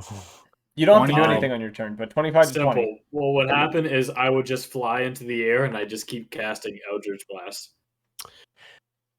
21. And Draco got 23, I saw. Because he's not talking to me. I said 23. You never said it. I didn't hear it. He did say it. I heard it. Oh, it didn't Check come the through on vlog. my end. It didn't come in on my I'll end. be on a second. I didn't hear that guy either. Yeah, honestly, I'm just agreeing with him to make the DM look bad. He didn't. He definitely didn't say it. Journey? I'll be on in a second. My computer's weird. My Wi-Fi's being weird right now, so I'm on my tablet. Yeah. Oh. Yep. So that's why my mic quality probably dropped dramatically. Here. Let's see about... Yeah, here we go. I'll roll right now. Okay. Here we are. 10. Okay.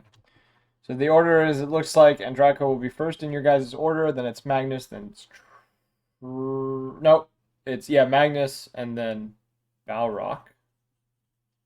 And then Trinket, and then Journey, and then Dusk. But in the current initiative order, Since he's first. No, he's not first though. Oh, The undeads rolled a natural 20, so the 3 that are in front of you are all going to attempt to slam into you. Balrock. The first you manage to push away from you as it tries to slam into you. I simply say no. You say no to the first one. The second one hits you for 2 points of bludgeoning damage. Easy. In fact, And zombies the can't slam third into you if hits you you don't consent. for 5 points of bludgeoning damage. Less easy, but still there. One of the ones that's been kind of idling in the room, gets over to you, and he's also going to attempt to slam you. That's fair.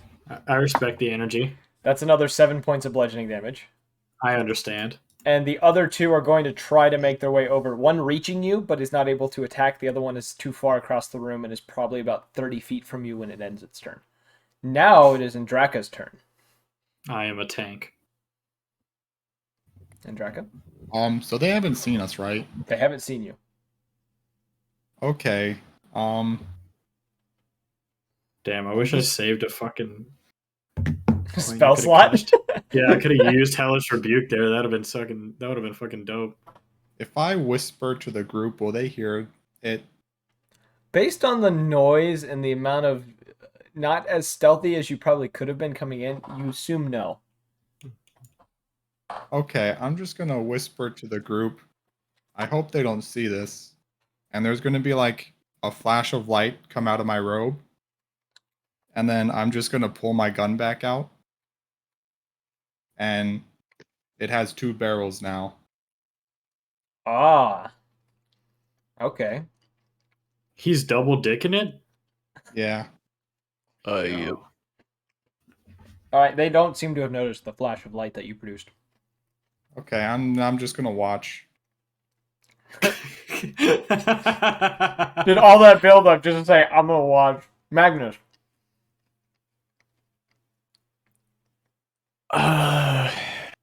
He's so tempted just to let it happen. I can hear it in that sigh.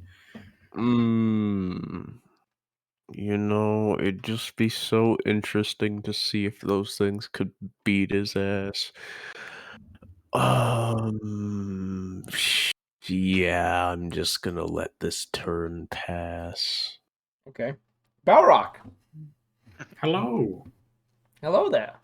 So if I were to fly upwards, Would that There would negative be affect me? There would be 4 attacks of opportunity made on you. I feel like I could pass that. Okay. So you However, wanna I'm not take going flight? to do that. Okay. Damn it. Fuck. You're regretting the wasting of your thunder. No. aren't you? No. Do not talk down to me because it won't work because I'm stupid. Stupidity makes it better than you. Okay. I think I can do this. I think I should be able to do this. Okay. I got easy. Okay? So So, I'm gonna hit one with a spear. all right. Actually, nah, I'll just use Eldritch Blast. Wait, no, that's a That would be a range, so that would disadvantage be a because you're disadvantage. in. Yeah, I'll just use a spear then. Okay. Roll an attack on a one of the Kobold undeads. 12. That hits. All It's a right. zombie. They don't have much much in the case of that- armor. Would that be D8 or D6? If you're two-handing it, it's a D8. I would like to two-hand it. Okay, and this is D8. Fucking 0 damage. What? Yeah. My strength is -1. And I All right. rolled a 1 for damage. You go to spear the zombie, and you, thinking you have hurt the zombie, realize you stuck the spear through a previously made hole that was in the zombie. And it kind of looks down at the spear and then looks at you, and it almost seems to tilt its head in That's just not fair at all. I don't like that. It almost seems to tilt its head in confusion at this. Like, how? As if the little bit of intelligence that is able to operate this thing seems to be just enough to realize that what you just did shouldn't have happened. I like But to wiggle it around a little bit just to rattle the ribs. I don't think you have the strength to do that, sir. Bro, at this point, I don't have strength to hold my spear. That's all I have. I am a stick. I like how you roll a d8 and you manage to roll the worst possible roll you could make on a d8. All right, Hey, man. you're Don't a rock judge star. me at all. I'm sad. All right.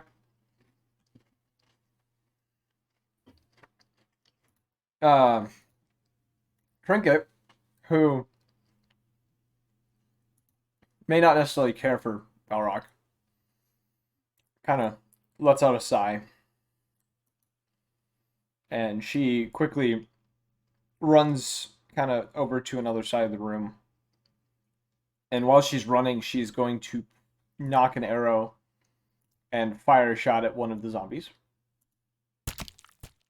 Here comes DM to the rescue. which she hits. And she's going to roll damage. Damn, those were some shit-ass rolls on Trinket's part. Holy shit. She manages to hit one of the zombies, sending an arrow through its neck, making its head wobble a little bit. As it the neck almost seems to disconnect. From as she kind of strikes the spinal cord with this arrow. And then she's going to knock a second arrow and fire again.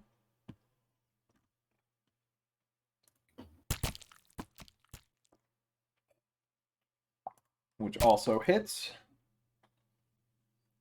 And the second arrow goes through the skull of the zombie that she hit the first time. And I have to roll a check for this zombie real quick. And you see as the zombie stumbles a little bit, it's almost falling to the ground. Before it stands back up, this arrow still in its head, and it glances over towards Trinket before looking back at you, Balrock. It's okay. I let this happen. I let this happen. It is now Journey's turn. Seeing the absolute bullshittery and tomfoolery going on in front of me, and seeing that Balrog's made his bed here, but also why don't I want him dead? I don't know. It's one less person to split the treasure with. It's one less person taking up resources, one less person on the cart. But ultimately, the need to do good wins out, and she casts Silent Image over him because these zombies are dumber than Balrog is somehow. Mm-hmm. And I'm going to I'm going to cast an image over him so that they can no longer see Balrog. So you're making like a pillar of stone around him type deal. Yes. All right, let me roll for the zombies to see if they can see through the illusion. And I'm giving them. What is your spell casting? Actually, roll a performance check. Yeah, a performance check to see if Okay. you can conjure this image in a good way. 27. You know what? The zombies don't see shit. They lose sight of him and they are confused. They kind of And glance at one another and kind of look lost as they no longer see Balrog. And one of them turns in the direction of Trinket, being the only thing that he knows is in the area. And then, as my bonus action, because I have crossbow expert, I'm going to shoot at the one that sees Trinket with my crossbow. That's the one with the arrow in its head. So roll an attack. Okay, let's roll an attack. 11. That hits. Okay, let's roll damage. I don't think that's required. I just need to roll a check against it. Once again, you fire another shot into the zombie's head. The bolt going through the eye of the zombie, and it leans back. And right before it would tip over, it kind of catches itself and lumbers forward a little bit. Now noticing you and the rest of the party in the direction that it is. It's fight time. It is now Dust's turn, who is looking very frightened by this. And she is going to cast... let's see. She casts... She's going to cast Spiritual Weapon. And as you see her throw her hand forward, you see materializing just above these zombies, right next to the still image or the silent image you created, a large shimmering axe with the axe head looking like a crescent moon. And she is going to attempt to use it to strike one of the zombies that hasn't been hit yet, which does succeed. She manages to inflict 8 damage upon it. And then she is then going to cast Sacred Flame onto another zombie, which has to roll a dex save, which it fails, and it's going to be the one that took the arrow to the face. She casts Sacred Flame on. That's another 11 points of damage. Let's see if he passes his Constitution save. Must roll 5. Okay. This one finally burst into... unless the damage is radiant. There it goes. Yeah, this zombie burst into these divine white flames as it collapses to the ground, the body quickly burning until there's nothing left but bones. It's one way to cook a cat. They're actually like giant draconic beings. Yeah, they're kobolds, dead kobolds. But there's now one dead. She looks very nervous by this whole thing. It is now the dead kobold's turn. The 3 of them are going to try to make their way towards Trinket, which they will only get 40 feet. Belrock, you do get an attack of opportunity if you want it. Oh, do I get Only over on- all three of them? Nope, only on one. You can only I have hate one. you! I hate you! I hate you! You only get one attack of opportunity, and it has to be with a melee weapon. All right. You don't have. I don't think you're a spellcaster, so you are a warcaster. I am Spearman, so I go whoosh. Oh wait, whoops, wrong die. I go whoosh, and 17 to hit. That hits. Roll damage. Jam hum damn it again, and then 2. Hide back in the illusion. Yeah, you Confuse them. strike one of the zombies as it's walking by. The one that had gotten hit by the spiritual weapon, and as it takes the spear, kind of glances over and looks very confused towards the illusion, and then continues to walk on.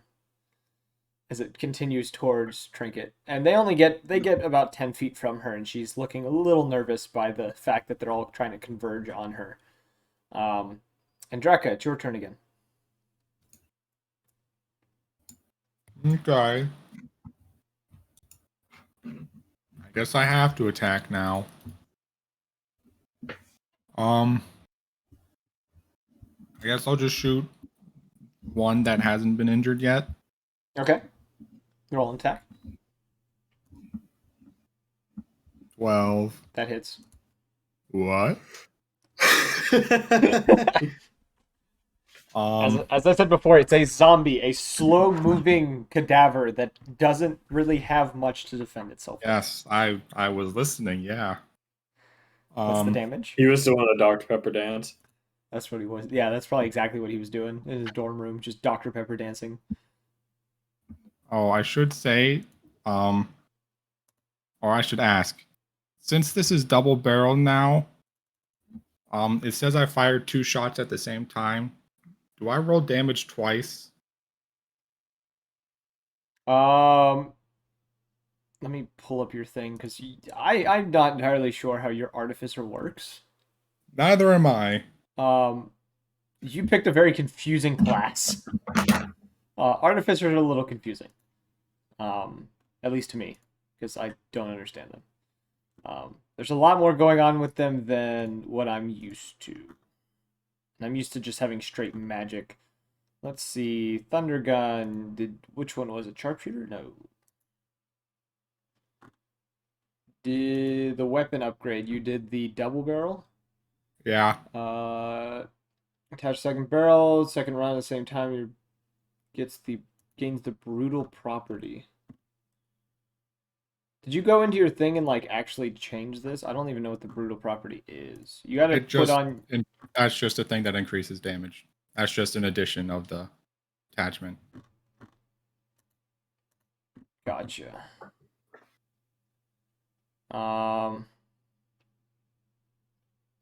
What is the brutal property? I just said it increases damage. It just increases damage? Then roll the new damage. What was the new damage I did, for it? but it says I fired 2 bullets at the same time. Yeah, then it's just the increased damage is that. If that's what the brutal says, that's what the damage was. So you rolled 18 for damage. Yeah. Okay. All right, you see. Oh my god, did not mean to type that. You blow a hole through the zombie's chest. It kind of looks down at the newly formed hole and continues to. It is now kind of turned in your direction, along with where the rest of the party is. Is there anything else you can do? No.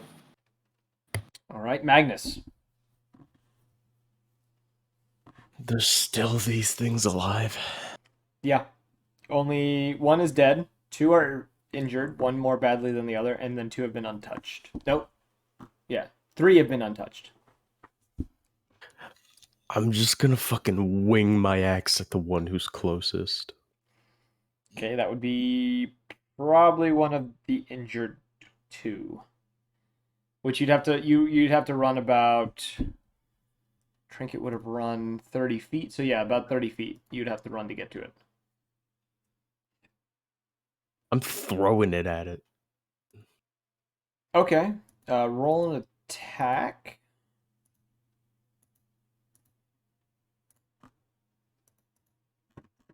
Dirty 20.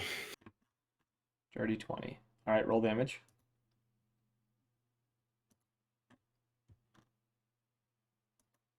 $10 slashing and 10 psychic. Okay, so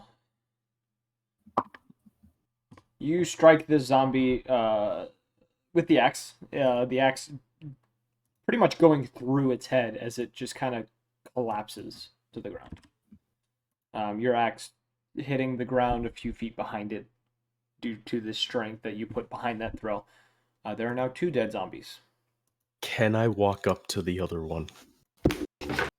Um, Fuck, that was a spider crawling down my arm.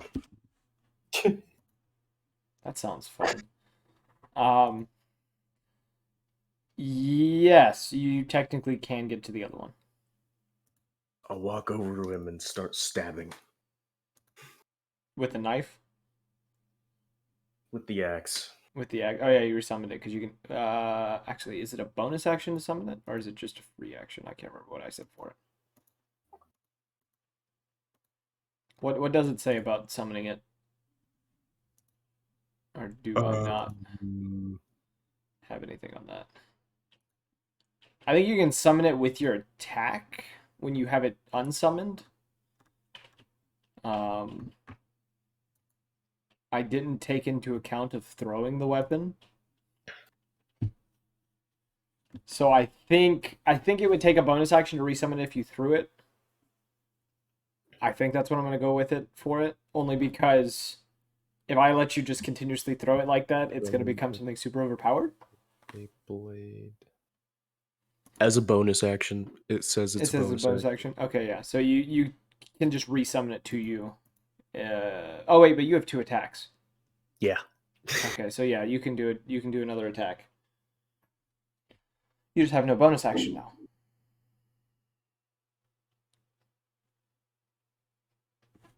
$23. Okay, that hits. Roll damage.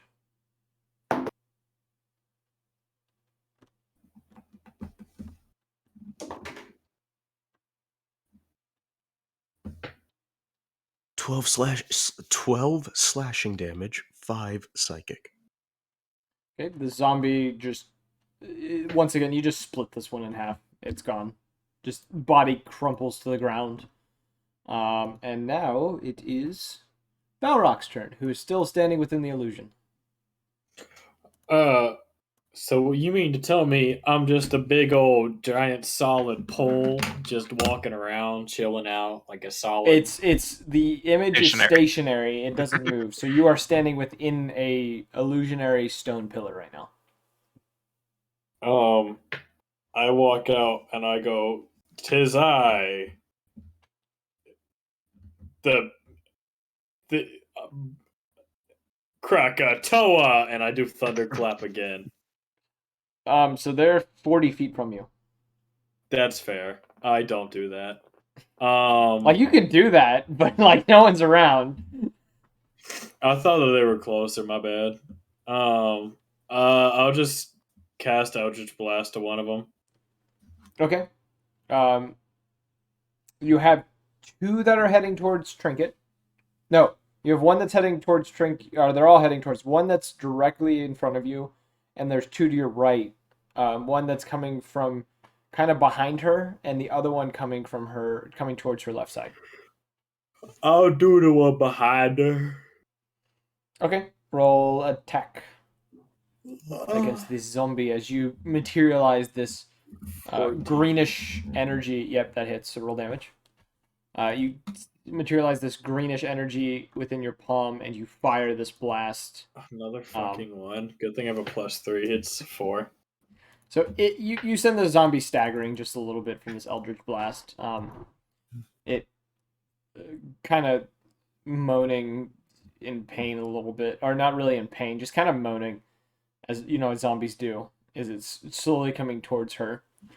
On that note, it is now Trinket's turn. And Trinket, who is beginning to start feeling a little surrounded, is going to weave her hands together for a moment before casting Magic Missile.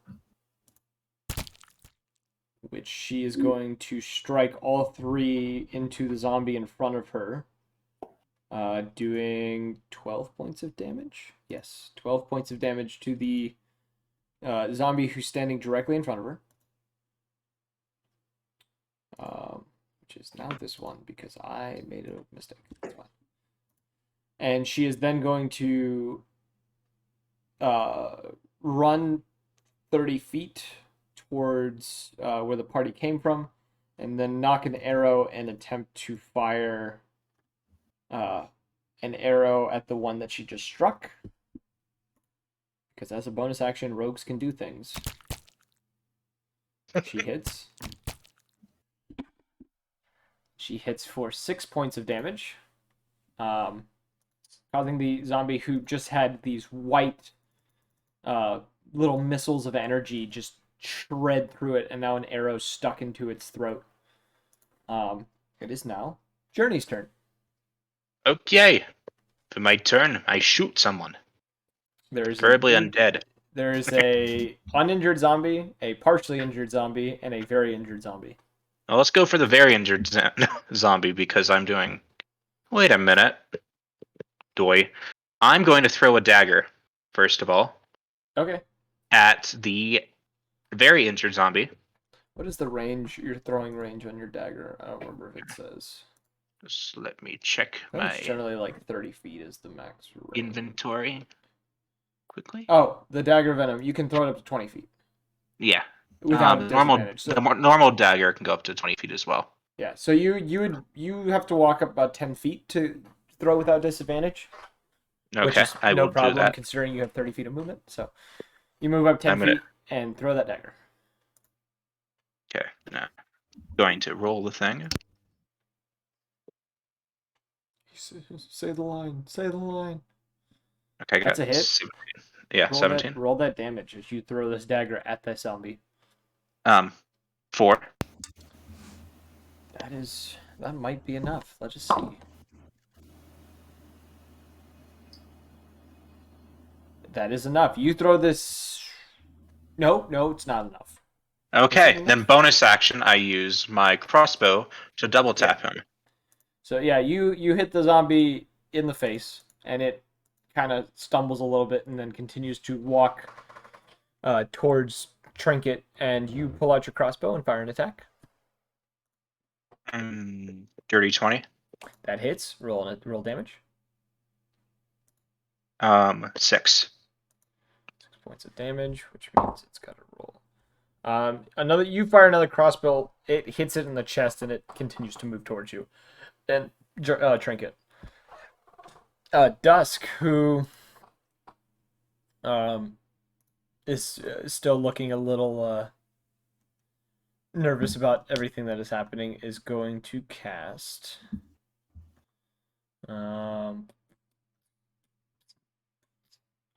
She's gonna cast. She's gonna cast a Toll the Dead.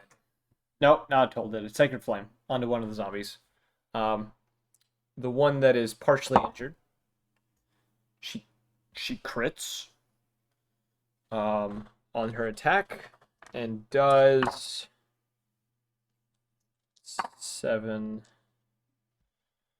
14, 22 points of radiant damage against the zombie, igniting it into a ball of radiant flame as it collapses to the ground, unmoving.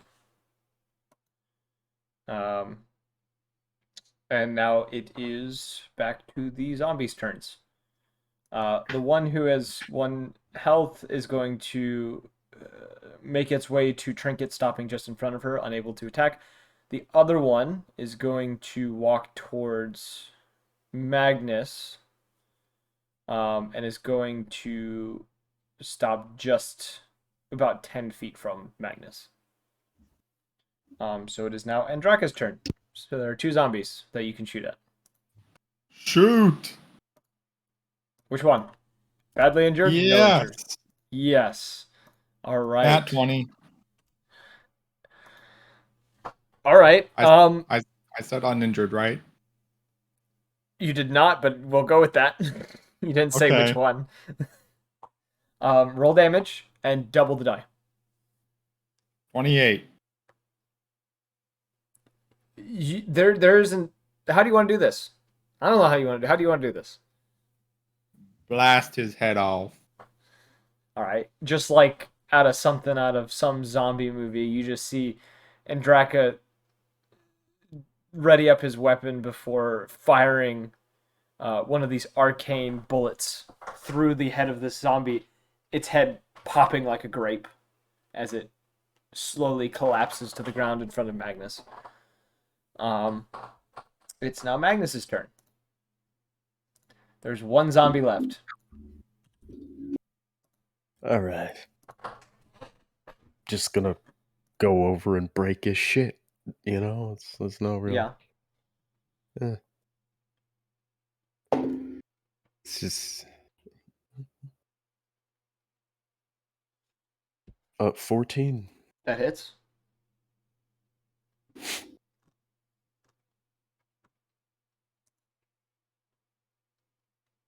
$12 slashing damage and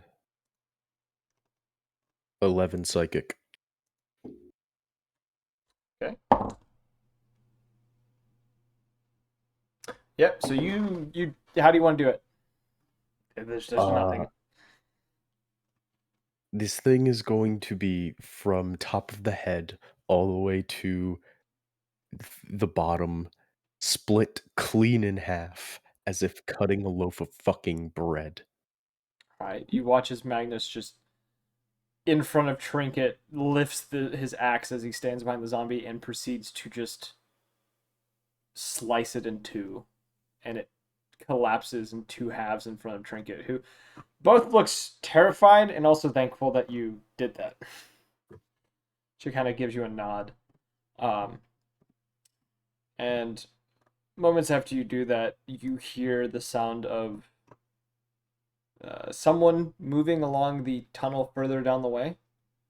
You hear a voice angrily speaking to itself, and you hear someone say, "Who the fuck is making all that noise?" And as I'd like to run and hide in my pillar. Okay, so you run and hide in the pillars. This happen. As this happens, you see as a red kobold dressed in a black robe turns the corner. In hand, he seems to be carrying. In one hand, he has a book, and in the other, a wand. And he comes into the room and he stops and sees the carnage that is just unfolded. And he lets out a sigh, kind of irritated a little bit as he sees all of you and the mess that you have made. And he says, "Great. You I need have to find clean some up more your cadavers." What did you say? You need to clean up your toys. It's no thanks to you. They were perfectly fine before you came. They were carnivorous, to say the least. I asked a simple question and they had the audacity to hurt me. As you were in my home, they were protecting it. I'm sorry. Most homes I know have a door in front. We just kind of walked in and saw these guys doing their own thing. It has a door, and it was locked. So one of you unlocked it. I'll look around at the rest of the group. Was there a fucking door? We Trinket did not. nods to you. We did not pass a door within In the beginning, it was ruins. the last session. You passed a door. Magnus just looks at this kobold. The entrance to these caves? Yes, these caves are my home. And You the are ones you very killed bad were at my fallen security. brothers, but now they've You fallen are again. very bad at security. There are people in front of the entrance to this cave with a key. And we knocked. I think. That must mean the rest of those that I've become acquainted with are also dead again. Great. He kind of slowly turns back towards the cave that he was at and begins to start swearing in Draconic as he's walking around the corner. He disappears out of sight. I'm gonna run after him. You have to pay for your damages, sir. I would say it's the same to you. So fuck off. I don't keep the money around here. Are you following him around the corner? Yes. Roll a wisdom check for me. Or wisdom save. Wisdom save? Yes. 16. Okay. You feel for a moment a piercing in your head, just for a moment, before you kind of shrug it off as he pointed the wand at you as you went around the corner. And he lets out a sigh, a little irritated at you. He says, "Why? Why are you following me?" I I look back at the way I came, and I look at him. They don't like me too much. Well, they aren't the only ones. And he's going to continue walking away from you.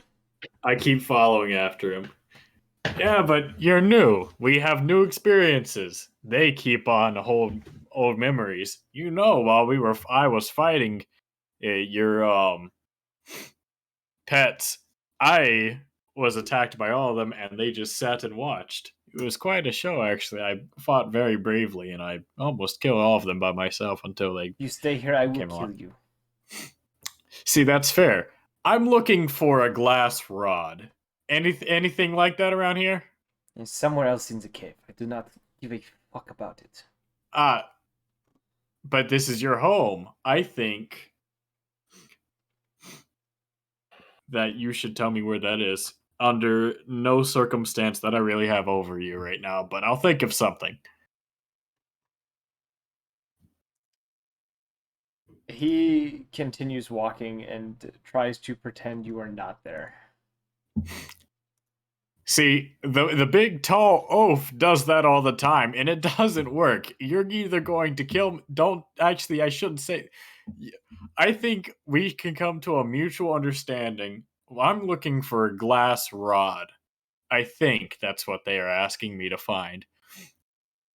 And in other terms, your friends almost killed us while we were just doing something that, is for a job. So I think just as a light payment,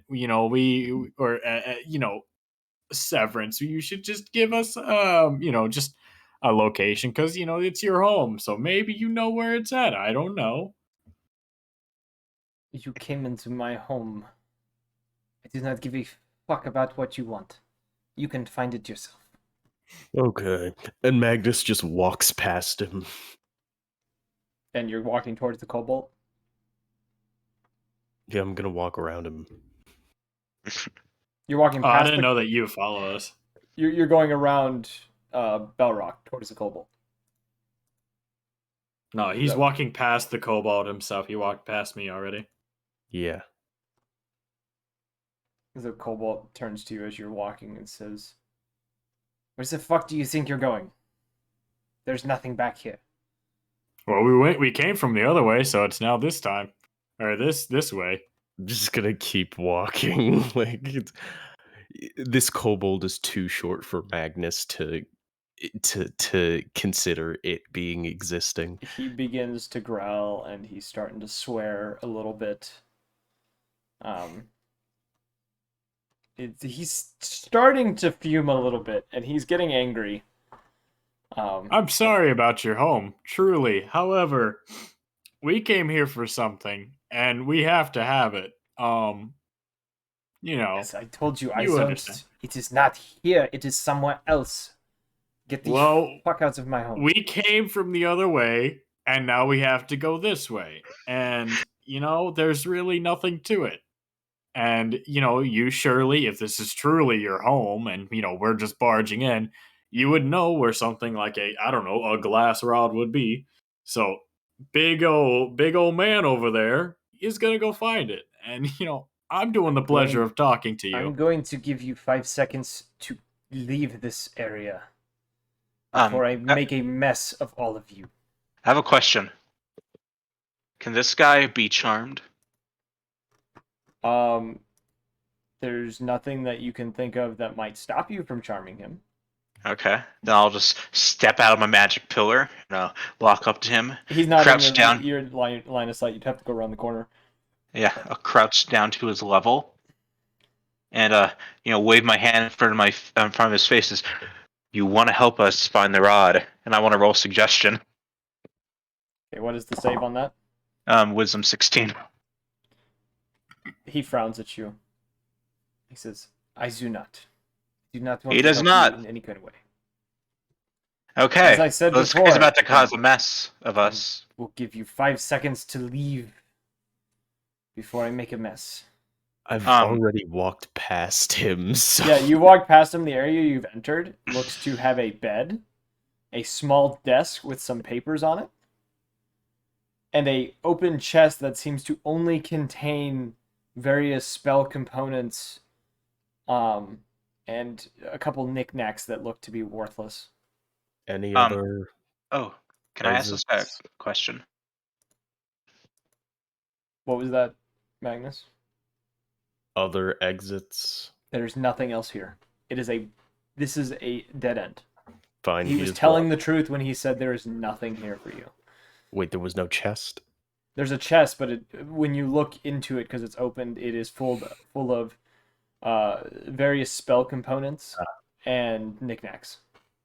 All right, Magnus is just gonna walk out. Journey would like to ask this guy if he's responsible for the undead on the surface of the town. They were here before I was. I just became friends with them. The dead are a lot more easy to deal with than you living. And what is it you do down here in this, I don't want to say hole, but I live my life away from you people. What do you mean, you people? I'm going to pretend I'm not going to be offended by that. He rubs his temple a little bit and he closes the book that he was holding, puts it into a little, what looks to be a little holster to hold it in. And he's going to look back at you and he says, "I'm giving you 5 seconds now." And he puts up a hand and he slowly begins lowering fingers. Can I grab the fingers that he's lowering and trying to raise them as he's like putting them down? As you reach towards him, he flicks his wand and his body begins to swell in size. And as it does, let me pull up the right thing real quick. There's a sound of bones popping, flesh stretching, things of that nature. His face begins to increase in length. The scales on his body seem to change from a red color to a dark green. The tail that he had thickens out, and he proceeds to fall onto all fours. And he transforms into a giant crocodile and is going to bellow at all of you as a final warning to get out of his home. Oh, that was nice of him. I thought he was going to bellow fire or something. Let's skedaddle. I think, I'm going to follow you. However, I still think he knows something about a glass rod. All right. You all running Stinky, out? we'll leave. Magnus just looks at them and just like, there is no other ways to continue through there. Only useless herbs. We are speaking to a hermit with problems in his mind. We will leave now. I don't know. He's pretty big. Looks like it'd be a pretty good challenge for old meat sack like yourself. I think you should take it. There's no point in fighting this guy. Now, He's not responsible for the specters upstairs. Hold on there, Journey. I think that with enough patience, I think our big guy here would be able to take him. What do you say, Magnus? He is, and by the way, he is still producing a low, like, bellow, like what a crocodile would do, as in telling someone to get the hell off its territory. We're like walking away. I Yeah, imagine. it's like it's slowly following you to make sure you are leaving, but he's not pursuing you in any kind of way. What roll would I need to make to crop dust him? You don't have to make a roll, you just kind of do it. He doesn't seem to really pay attention. All right, but what if it's like one of those like little pop ones that always like make like a really bad smell? You know the ones I'm talking about. It's like, oh, I'll just let a little one out, and just like the wrath of God is now unreleased on your nose. Sure. All right, I want like an alcohol fart to come out. You know those. Those are dangerous.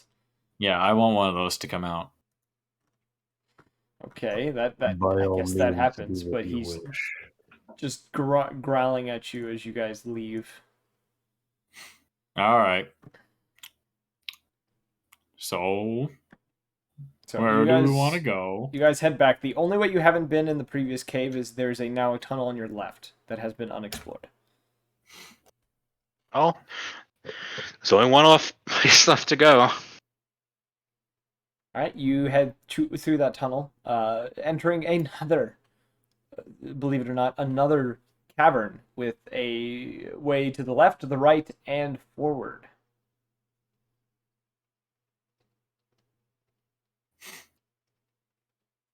Which way would you like to go? I hold the orb to my chin as I'm about to cast Eldritch Blast on myself.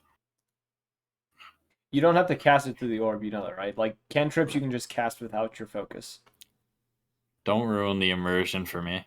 Okay. Magnus just looks at him, just do it. Do it. Wait. Yeah, I had a feeling that was I can't do that. You'd miss me. And I like tap his chest, and then I start like skidding along really quickly so he doesn't grab my hand and just fucking snap it in half. And I'm gonna just scurry down the middle one.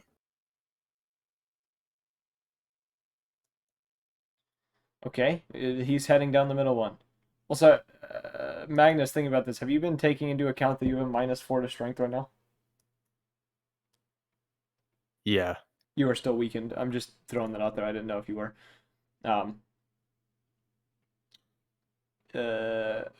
Okay. Balrog heads down the center tunnel. Which way are you guys going to follow, or?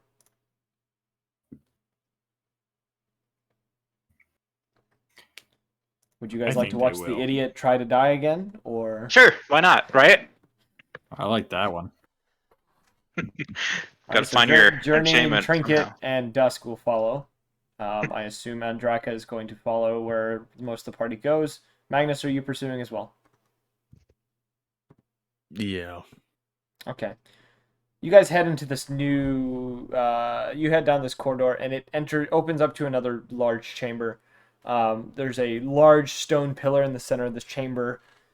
Near the back wall, that it seems to split into two other entrances, or two other kind of corridors or tunnels that you can go through.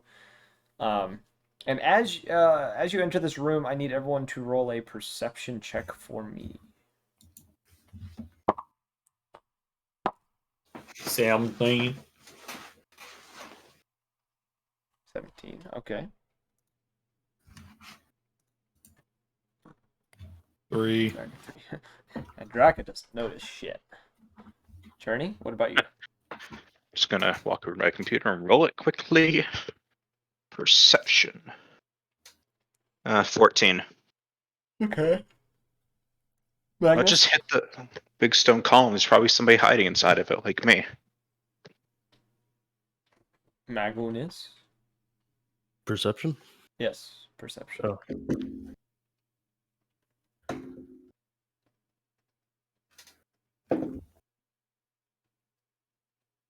$22. It sounded like a lot of rolls happening. I don't know what the fuck that was. All right. Surprisingly, Balrog and Magnus both. You notice within this room,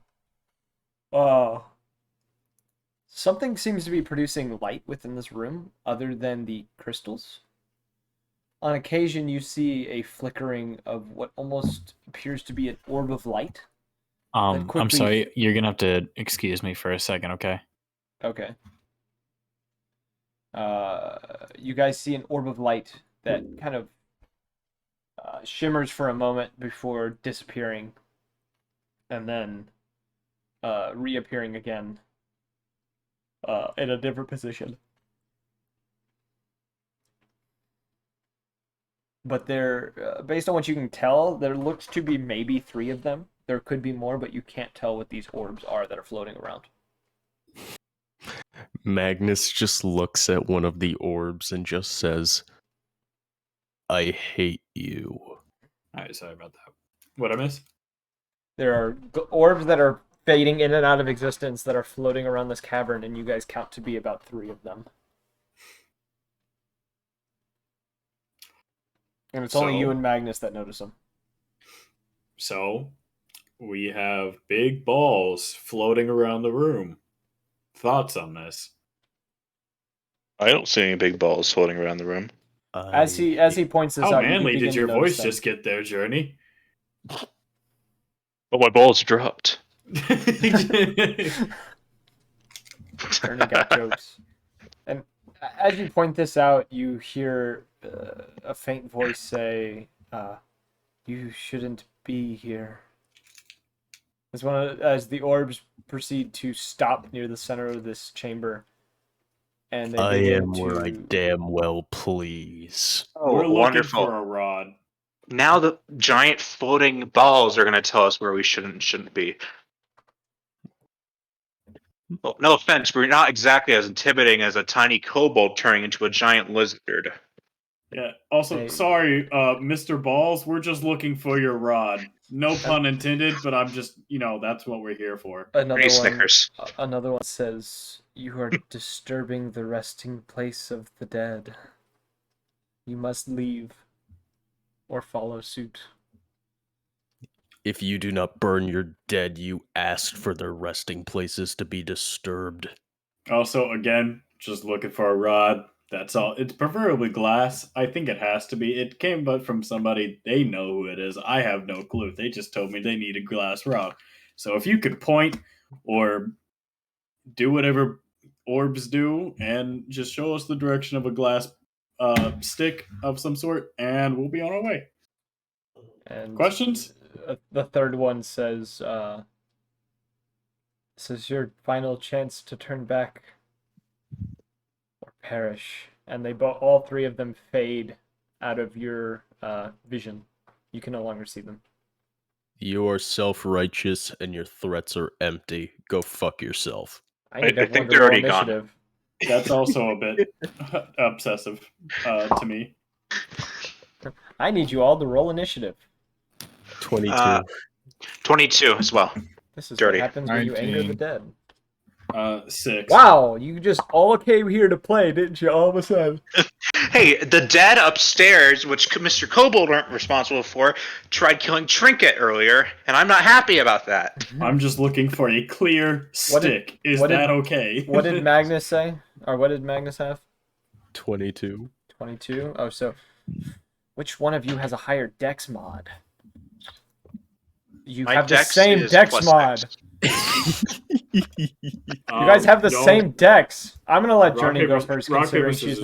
not. I'm gonna have Journey go first. Only, I guess. Actually, you guys decide. I don't give a shit. I was gonna say Magnus because is the heavy hitter here, so I was gonna say because Magnus has a weakened state to maybe let Journey go first, but it's up to you two. what do you think, Dred? I mean, either way, I'm fucking shit up, so it doesn't really matter. That's a good point. Let's see. Gonna check something quickly. I think maybe Journey should go first because at least then they can throw out support spells if they need to. True. Dred, Yeah. if I were to say use enhance ability at level 3 on you, what would you prefer? Endurance? Or you could give it to a certain bird person. You gave me one choice. Oh, What I would mean, you prefer? endurance, strength, grace, splendor, cunning, or wisdom. What does strength entail? Okay. So, It just strength. gives you advantage. All of the enhanced ability stuff just gives you advantage on those checks. And then Constitution also gives you a temporary 2 d6 of hit points. Oh yeah, and if I cast at 3rd level, I can choose another person. Oh, so you can Two. choose 2 people So I to can. give it to. Yeah. Well, Who wants buffs? If you are gonna do that, Constitution, because that temporary hit points is tasty. Yeah. Yeah, Okay. I'll take some temporary hit points because I dropped like 16 on that And last fight. that's you, Balrog, right? Hey, I'm Balrog. Okay, cool. I'll go first among us, and I'll cast Among that Us. at a 3rd level, I guess. So Hi, I'm Balrog. Hi, I'm take counter Balrog. time. I've been an alcoholic for 3 years now. Hi, Let's- Balrog. You're casting do it this on thing. Magnus and Balrog. Yeah. So roll that temporary hit points for them. Okay. So I'm gonna. So both Spell of slot, you, go. keep in mind you have advantage on con saves. I think, or it's all con checks. I can't remember what enhanced ability. If it's saves or checks. It's has advantage on con checks, and that basically counts as well as the health points until the spell ends, which can be up to an hour. It's a concentration spell. Okay. I mean, So- how long ago was your last giving of temporary hit points to me? I canceled that because I can't cast another Ah, concentration spell. I think you Silent lose Image them with itself the out. spell. I think it's one of those spells that if the spell drops, you Okay. lose those temp hit points. Okay, so let's say Magnus gets 4 extra hit points, and I'll roll that again for Balrog. Balrog, you get 5 extra hit points. Yeah, baby, that's what I'm talking about. That's what it's all Whoa. about. That's what I'm talking about. Okay. Ooh, baby. So that's my thing, and then as a bonus action, okay. Do we see any enemies at all? They all seem to have disappeared from your sight. Okay. Then as my bonus action, I'm just going to poison my dagger, Okay. and that's my Um, turn. Magnus, it is you. all right. Hey, Journey, do you have Tasha's Hideous Laughter in your spell list? I think I passed that up for Dissonant Whispers, actually. Okay, no, that's fine. Because we can't see these creatures, can we, Tyler? Nope, they have disappeared. You don't know where they are. You don't know if they're invisible or they teleported or anything like that. Hmm. Yeah, sorry. Yeah, so I'm gonna hold a reaction to just fucking eviscerate the first physical enemy that shows up. Okay. So you hold your action as you just stand your ground, and Draka.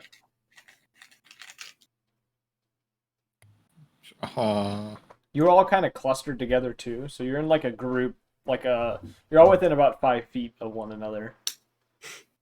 So you guys are kind of clustered up right now. It sure would suck if someone would crack a toe in this area. I guess I have another person to kill. It seems a new target has entered the floor. Target acquired. The Rocket League change teams option is just right above my head right now. Team scramble. See Belrock's Like shirt auto balance in it TF2. goes from blue to red. Just like shit. I just look up, see the icon change. I'm like, what the hell? And just Magnus just clocks my Gets shit in. domed. Getting your team changed while standing next to a heavy. Uh-oh. All right. And Draka, what are you doing? I guess I'll cast See Invisibility. All That's right. handy. You cast your See Invisibility. As you do this, you can see there are 4 of these orbs floating around the room. 2 on the left, kind of coming on to the left side, and 2 coming from the right side, as they seem to be trying to flank. Ah, interesting. What is? Nothing. Hey, Balrock, you're safe to like take a few steps away from us. All right, I'll do that. Actually, actually, as you say that, one of the wisps appears, one beside Balrock, one in front of Magnus, one next to Trinket, and one next to Journey. Sorry, what did you just say these things were? Will Wisp. I The didn't mean to bit. say the name, but it's pretty easy to figure out what. So you can roll your attack real quick while it is also rolling its attack.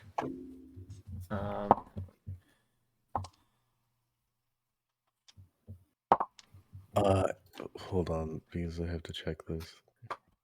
So, yeah, 18 to hit. That hits. Actually, no, that does not hit. An 18. An 18 does not hit. I'm gonna be the only character who can physically attack these things. And you take. Not if I get lucky. You take 21 points of lightning damage, Magnus, as this first one zaps you. The other ones, as they attempt to attack the others, seem to spark a little bit as you guys seem to get out of the way of the electricity coming off of them. It is now Trinket's turn, who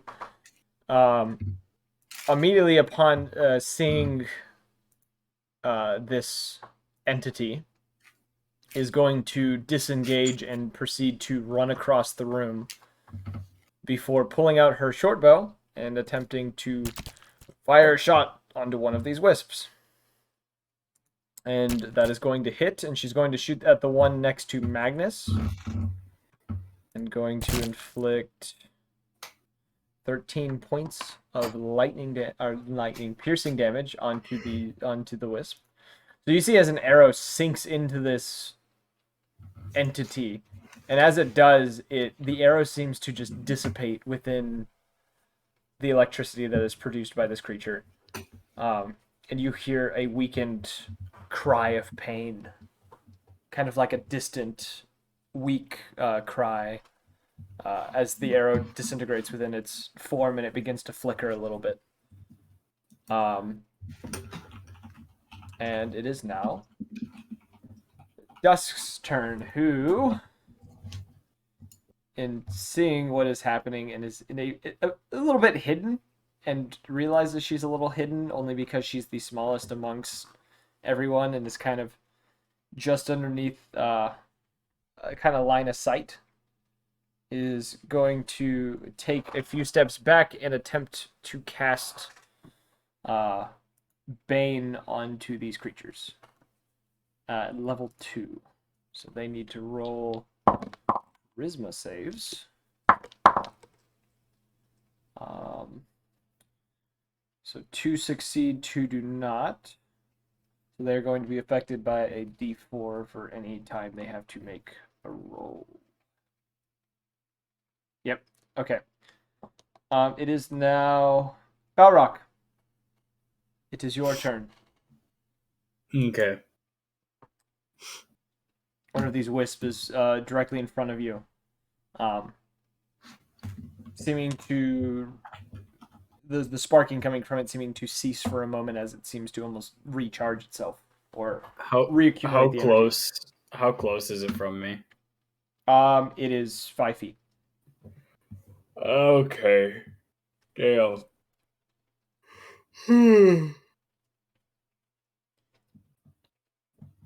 I am. So I can't back up without it getting a Attack of opportunity. penis attack on me. Yeah. How close is everyone else to me? I'm guessing within 5 feet as well. Yes. All right. I hate. You can move around it without. If you move around it without leaving its attack range, you don't invoke attack of opportunity. So I don't know how far Thunderclap reaches. Trying to remember myself. Trinket doesn't have Thunderclap. That's Jabbers who has Thunderclap, so I can't check that using that. Yeah, Jabbers has Thunderclap, which you guys learned session 1. Looks to be a 5-foot range. So yeah, if you were to, you could shift around this wisp so that you weren't next to the party, and you could use it to attack. I would like to do that and scream Krakatoa, and then I'll do Baboogaba. Okay, So it you needs a scream con save Krakatoa. 14. So it is going to roll its con save, which it fails miserably. All right, roll damage. 6. 6 damage. Yeah. I think that's what, thunder damage? Yeah, Yes. I think so. Which it only as you do this, you notice it. Your strike with this attack doesn't seem to do as much damage to. It doesn't seem to flicker as much as when it was struck with that arrow. But it is now. It's back to Journey, who's at the top of the order. Hey, that's me. So, I am going to use my movement to move back 20 feet from the wisps that are assailing us. So one of them will take an attack of opportunity on you as you back up, which does hit. And you take. That's not the right dice. You will take 10 points of lightning damage. Okay. Only got 13 HP left. So I am going to hurl my poisoned dagger at that one. Okay. Roll an attack. Okay. So that it almost rolled out a 20, so that's a 9. The 9. Yeah. You throw your dagger a little high, and it flies over this wisp and clambers onto the stone floor, about 30 feet from you. Okay. Bonus action: I shoot it with my crossbow. Okay. Roll an attack for the crossbow. Okay, that is a Crossbow. 14. That also misses. So you end up in a little bit of a panic and recovering from being electrocuted. Try to fire your crossbow after throwing your knife. Accidentally aiming a little wide, and the bolt flies somewhere off into the distance.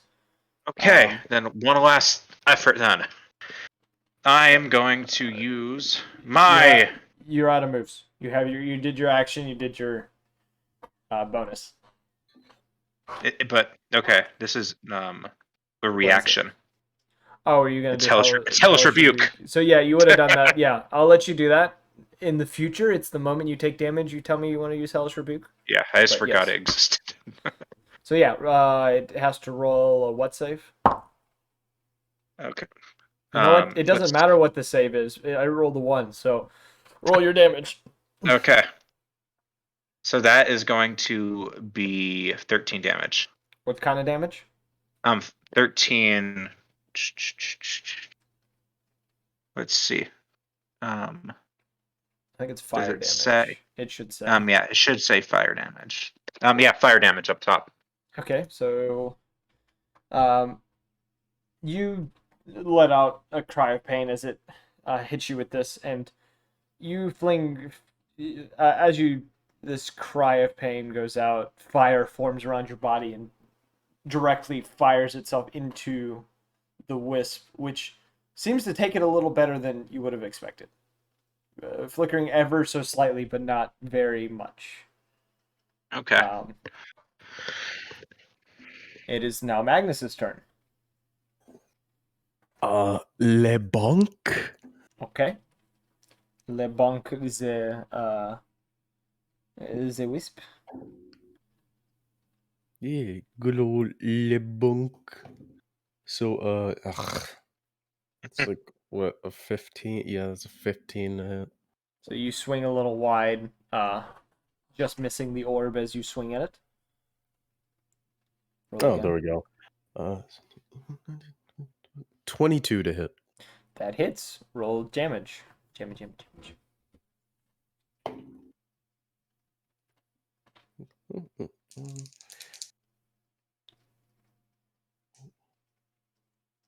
That's 11 slashing damage and 6 psychic damage.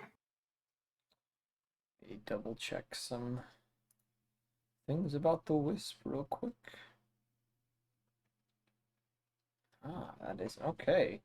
You strike through this wisp and it just ceases to exist. You hear this weakened, distant cry that slowly fades as the light from it also does the same.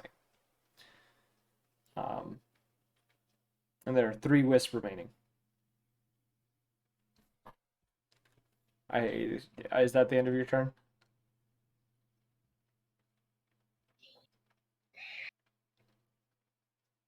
All right, next bitch.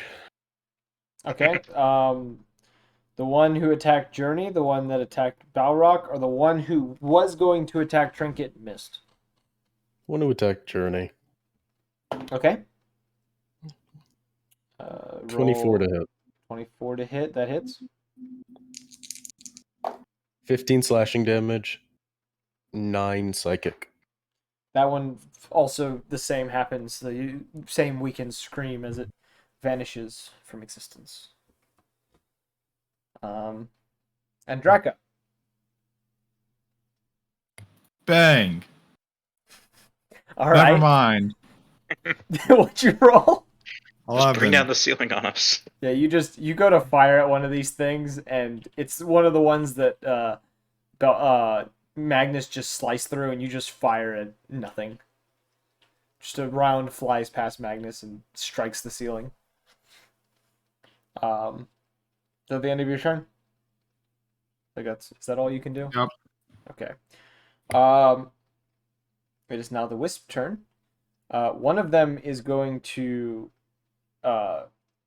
fade out and disappear from sight from everyone but Andraka, the one that is in front of Balrog, and is going to fly across the room towards Trinket. Balrog, you do get an attack of opportunity, but it is with disadvantage. I will take it. Um. And it is with a melee weapon. So I got 19 on one roll, and then 5 on the other. So I think you that missed. hits You 100%. Nope, No, you no, miss. no, no. Hear me out. No. It hits. No. You swing at just air. You don't seem to make collision with anything, and it reappears behind Trinket and is going to attempt to electrocute her. Which, being a feline, seems to have its advantages as she springs out of the way as the lightning strikes the ground next to her. She looks a little surprised by the sudden appearance of it. And it is now her turn, who she is going to, as she's done before, she puts her bow on her back and begins to weave her hands together and cast magic missile at the wisp, and is going to hit it for 12 points of damage. And it begins to flicker quite a bit from this strike, but it remains sitting in front of her. And with that, she then will pull out a dagger and attempt to jab it with her. Or no, she pulls out a rapier and attempts to jab it, which is a miss. She completely misses in fear of accidentally getting electrocuted by this creature. Dusk, who is getting a little more comfortable in this situation, casts Sacred Flame on the wisp that is uninjured, who is the one who had originally attacked Trinket. And it fails its dodge of that. And is going to take 10 points of radiant damage. Before she turns to Journey and places a hand on you. And she will cast Cure Wounds at level 2. and she will heal you for 13 points. Nice. Now I am no longer injured. And And I'll now say this- thank you. Yeah, it is now Balrog's turn. I would like to Eldritch Blast one. All right. Roll that attack. All right. So Eldritch Blast is hit with 22. That's a hit. Roll damage. 7. Okay. You strike. Which one were you aiming for? The one that was near Trinket or the one near Dusk? The one near dusk, I guess. Okay. You strike it with an Eldritch Blast, and it begins to flicker quite heavily now. It looks weak. It looks very, very weak by this point, based on the way it's just flickering. Easy.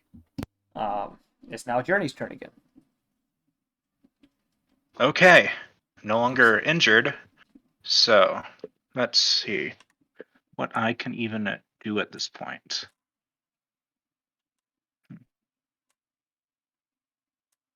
Okay, there's still one up on me right now, right? It's not on you because you backed up. It is near Dusk now. What's that range? Probably Dusk is right next to you, so it's going to be 10 feet from you because she's between Okay, I'm you. gonna cast Dissonant Whispers at the. Let's see. 3rd level to get that thing away from her. Okay. So that's a Wisdom save of 16. It fails. Okay. Roll. It's psychic damage. Yep. Let's Okay, see what I get. Roll that damage. Okay, that is 14. All right, you cast the spell, and it begins to flicker. Flicker extremely quickly before kind of just letting out a soft wail of almost like what you would think of as the crying of a woman some distance away that slowly fades as light fades away. And it is gone. Okay. There's one left by Trinket. Magnus. You have 30 feet of movement. You could make it.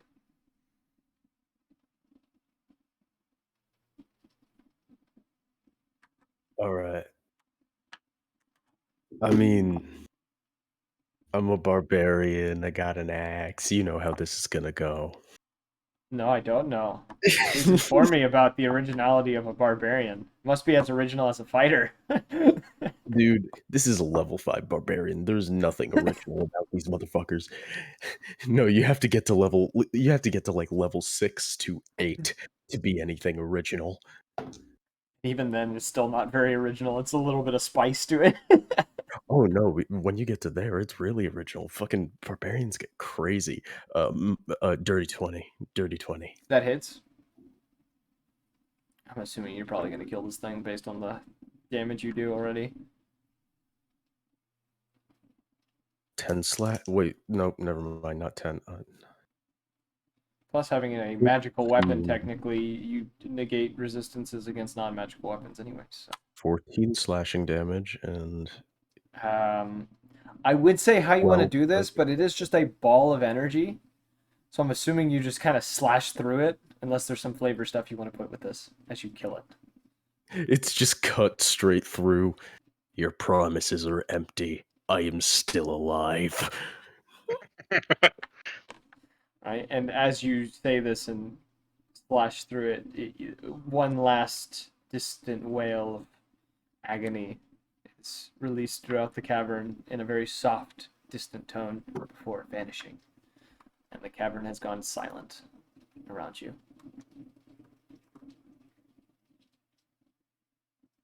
Now that it is quiet, looking around, there are still the passageway to your right and the passageway to your left, as you guys are recovering from being electrocuted.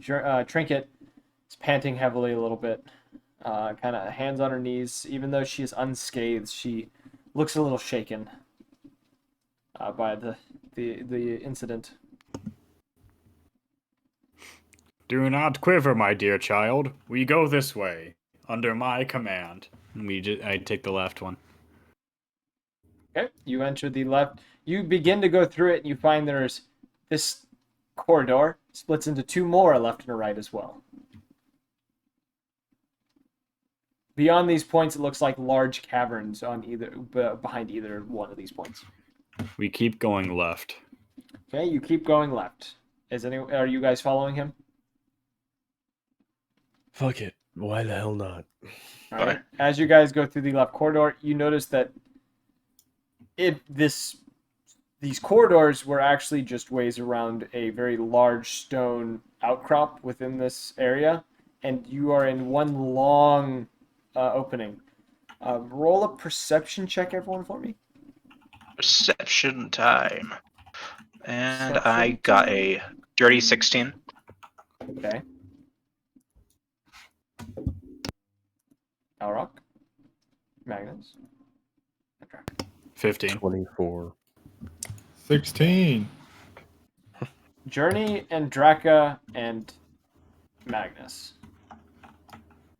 As you were looking around this cave, Magnus is actually the first to notice this. To the left, where there is kind of a dead end, and to the right, where there is also a passageway to the right that looks to go into a deeper tunnel. But on the left, you do notice behind a pile of boulders and such, there seems to be a rusty glimmer that comes from behind these boulders on the far side.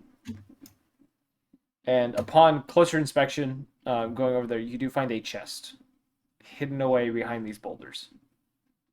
Legend of Zelda style, kick the chest open. I'm going to say, what check do I want you to roll to see if you can actually accomplish this?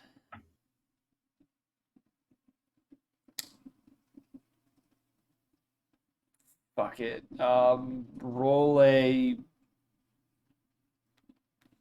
straight dex check.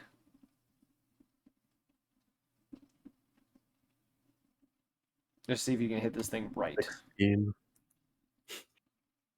Okay, it's not as clean and precise as you wanted it to be when you kicked it, but it does open, and it actually breaks. The lid actually the hinges holding the lid up kind of crumble off, and the lid just slams into the ground behind the chest.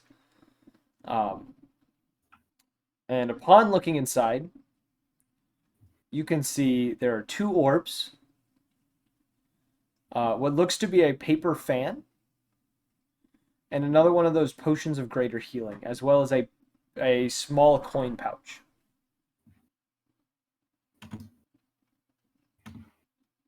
How much coin?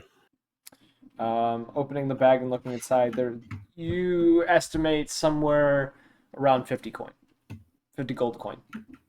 Gold pieces. Cool, that's the only thing I'm taking from that chest. Okay.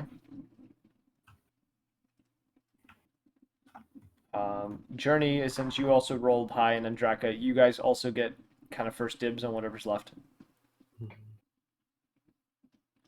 There are two orbs, what looks to be a paper fan, and a potion of healing, of greater healing. No, I want the paper fan. All right, you pick up the fan, and looking it over, it looks to be it's fairly old fan, but it seems to have arcane runes kind of drawn into the fan itself when opened. You can see these runes, but you're not sure what the fan would do. Good question for another time. But just say, I would say arcane fan right now, just to kind of give you an idea Yeah, of what it is. I marked it down as arcane paper fan for now. And Draka, is there anything in there that interests you? I'll just take all of it. Okay, you grab the two orbs, which, let me double check that you wouldn't know. Yeah, you just grab the 2 orbs. You're not entirely sure what they do. One of them appears, it looks like a clear orb, but there's a hazy picture of, it's kind of got a bluish tint on the inside at the moment with a kind of a small light that is coming from it. Nothing that is able to light the space around you, but just like a light that you can see. The other one almost feels to try to push you in, not like push you by force, but kind of lead you in a direction. But it is a very subtle feeling. The potion is just a potion of greater healing, but you can add that to your inventory. I would just put, you can just put 2 orbs or whatever, or 2 strange orbs in your inventory, and if you get those identified later, I can tell you exactly what they are. Belrock, you're out of luck. You don't get anything. That's fair. I understand. I understand. But, so you guys have that one other passage. Would you like to go that way? Might as well. Critical Role's doing a new campaign? Yeah, they're on campaign 3. They're like 4 or 5 episodes in. No. So you guys continue into this new cave. This chamber is a little darker than the ones before it. The crystal in it seems to be a little less. And near the back of this cave, you notice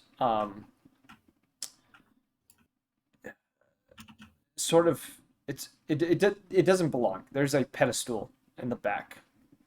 And on this pedestal, on a small stand, looks to be a glass rod. Sitting upon this pedestal. We found the balls, now we found the rod. And it is sitting alone in this large, empty cavern. Anyone want to do like a magic check? I'm suspicious. Trinket kind of peeps up and says, I would do detect magic if I had it. But I don't. I don't have it prepared, at least. Okay, how far away? How heavy would that you say that rod looks? It's about so the rod itself is it's about an inch in diameter. It's not a very wide rod. It does seem to be completely made of glass. But it doesn't look too heavy. It looks fairly light. Want to move within 30 feet of it and use Mage Hand to remove it from its pedestal. Okay, you cast Mage Hand and slowly lift it from its pedestal. Nothing seems to happen. I would like to withdraw Mage Hand to bring the glass rod to us. Okay, you give me 1 second. I ain't going nowhere near a pedestal. I ain't going near no fucking pedestal. Fuck. You bring the rod to your hand, and the moment you touch it, you feel a presence of static cover your entire body. You're holding this rod, and it is a strange sensation. Something you're not used to, considering you haven't really cast many lightning-based spells, but there's a thing of electricity kind of going around you. Your hair some of it seems to be lifting up a little bit as you seem to be producing your own kind of electromagnetic field around you. Well, electric will-o-wisp, electric rod. Makes sense. Well, we have the rod. Now we just have to make our way back to the entrance. And Trainer just looks at you and says, agreed. Does someone would like to lead the way, or should I just guide us back? I do not remember the way out. Okay. It's okay, we only took lefts. Except for the... I Except generally for know the when way. we I didn't. was able to see most of the way, so I guess follow me. She proceeds to lead you guys back out of the cavern. In the dark area, dust cast light on Andraka's gun again as you guys continue on. Okay. And it takes you roughly probably 20-30 minutes to exit, as you've been exploring probably for about 2 hours. And you reach the room that you were in before, and the Aarakocra, who is standing at that desk still, or she's standing back at the desk, seems to give you all a smile as you enter the chamber. The other one is not anywhere to be seen at the moment. You don't get a feel that you don't know if he's still around or if he wandered off somewhere. Hey, it's time for me to leave. Sorry. Okay, we're just wrapping this up. All right. Yeah. Y'all have a good night. Love you. Yep, you All right. too. Well, we got your rod. She smiles, holds out a hand, and says, "Good. I knew Careful. you could do it." The touch is a little electrifying. Oh, I know. I've done my research. I know what There it is. was only liars and idiots down there. And You zombies. could have retrieved it yourself. Oh, I know I could have, but why waste the ammunition when I could let you guys do it and have fun letting you do it? I dislike your reasoning. That's unfortunate. But that's you. That's whatever problem you have with whatever style of actions I take. But I'm happy to have this rod. She slides it into a bag that's underneath her cloak next to her hip. She says, "I hope you found whatever little goodies may have been down there." Yeah. We None found of some it- stuff. Yeah, none of it mattered to me. Just the rod. Do you know if there's still necromantic activity up on the surface? Ghost town. There's only one way to Har find har. out. She Well- kind of turns around and begins to make her way towards the ladder leading out. This is awkward, when you're leaving. We say goodbye, but you're both heading the same way. And you watch as she gets to where the hatch is, and it opens up above her. And she outstretches both of her wings and with a single flap shoots up to the surface. Go up. You guys following suit? Yeah, sure. Well, I will. Can't speak for everyone. Journey is following. Trinket will follow behind her. What are the rest of you doing?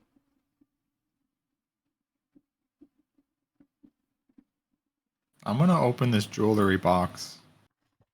All right, you take the time to open up the little box that you found, and inside the box that you found, you find inside 15 platinum pieces and a ring with a bluish, kind of a bluish gem to it. I think. Let me double check my notes here. I gotta remember exactly what this looks like.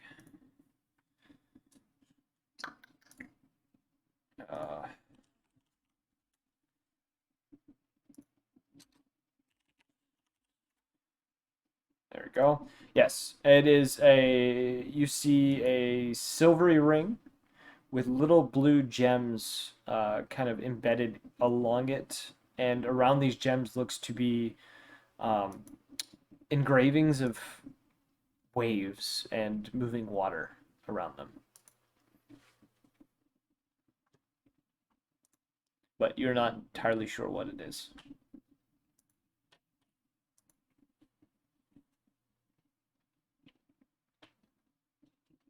And then we're in silence.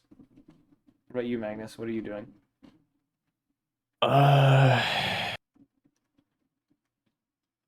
Still in this shitty fucking town. I don't know, I'm gonna burn someplace down. Sure, that's what I'm gonna do. Okay, So you're going up to the surface as well. Consequence-free Yeah. pyromania. I have nothing better to do. You guys follow up to the surface, and you find the Aarakocra lady out front. Her hooded companion already standing there waiting for her, hammer over his shoulder, looking at all of you in disapproval and disdain. As he's kind of waiting for her, and she goes up to him and begins to speak with him, showing him the rod. Seems to be very pleased with what has been done. Is there anything that you guys wish to do while they're talking? Just kind of in the street. So Speaking to he one is another. actively giving us, like, he is actively looking Actively at us giving you a with look of disdain. disdain and Magnus disapproval. just looks at him and says, "Those with such a look of disgust simply have the hatred of themselves buried deep within them." He lets out a small growl and he says, "You've never seen hatred quite like mine." I do not waste my time with hatred. Hate is but a distraction that gets you killed. You'll find out if you ever lose your head from it. I know better than anyone what death is like. And for a slight moment, he shifts his head just a little bit. And you get a glimpse of a smooth white snout. No fur.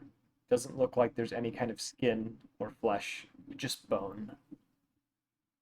Just the tip of his snout is revealed for only a moment as he lets out a small growl again and then turns his head away from you. You speak of suffering, but you lack the wisdom gained by it. He doesn't respond as he continues to walk, grabbing a hold of the Aarakocra's hand and begins leading her away.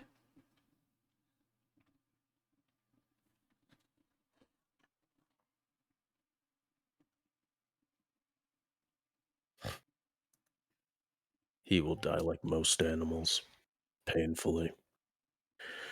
Okay, I think that concludes our business here in this ghost town.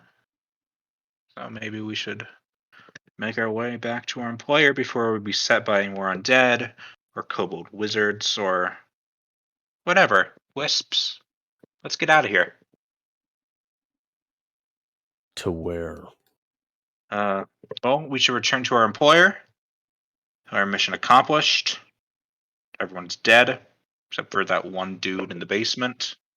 Mm-hmm. And yeah, it's basically what she wanted us to do. So back to that town. Tringy kind of pitches in and says, "They did say they would buy anything that we found that we didn't want." Yeah, we did find a good amount of stuff.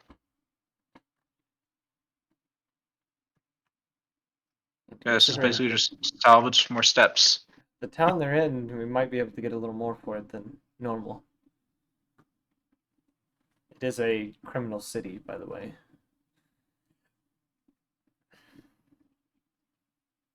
But We have nowhere else to go anyway. I just dislike the travel time. I guess I'll drive. Make sure that you don't have to focus on it. She begins to head her way towards the stable. It's better if I sit at the front, at least to start with. She doesn't say anything. She just kind of keeps walking towards the stable. And as you glance back to where the cloaked figure and the Aarakocra went, you see that they're standing there in the alleyway speaking. He glances towards you again as you begin to walk, kind of scowling again before they both vanish. Well, those are some kooky characters. They stink of privilege and hatred. I dislike them. Well, the one with the hood does not stink of privilege, at least. Only anger towards something that cannot be fixed. Those are the worst kinds. Trinket says, I think she kind of reminds me of someone. Don't know who. But she seems like someone that might have been a part of one of the Thieves' Guilds at some point. Yeah, but I feel like we're gonna be seeing them again at some point. Probably. But I think it's not privilege that you were sensing. I think more of an ego. But I have been wrong before. Ego is a privilege. Ego gets you killed. She kind of shrugs. Keeps walking.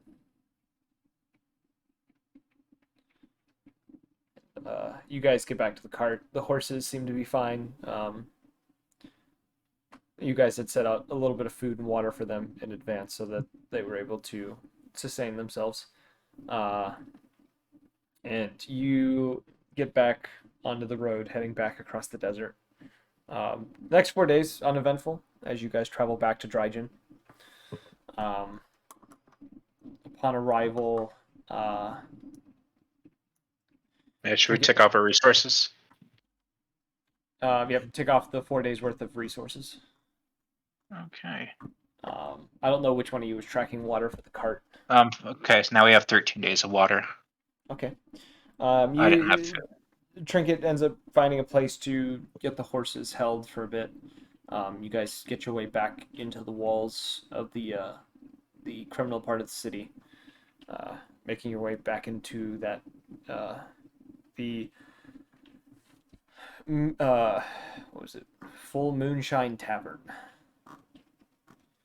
You're gonna stay outside again, Magnus. Yeah, where you find the familiar. Oh yeah, what is Magnus gonna do while they're going in here? You staying outside again? Yeah.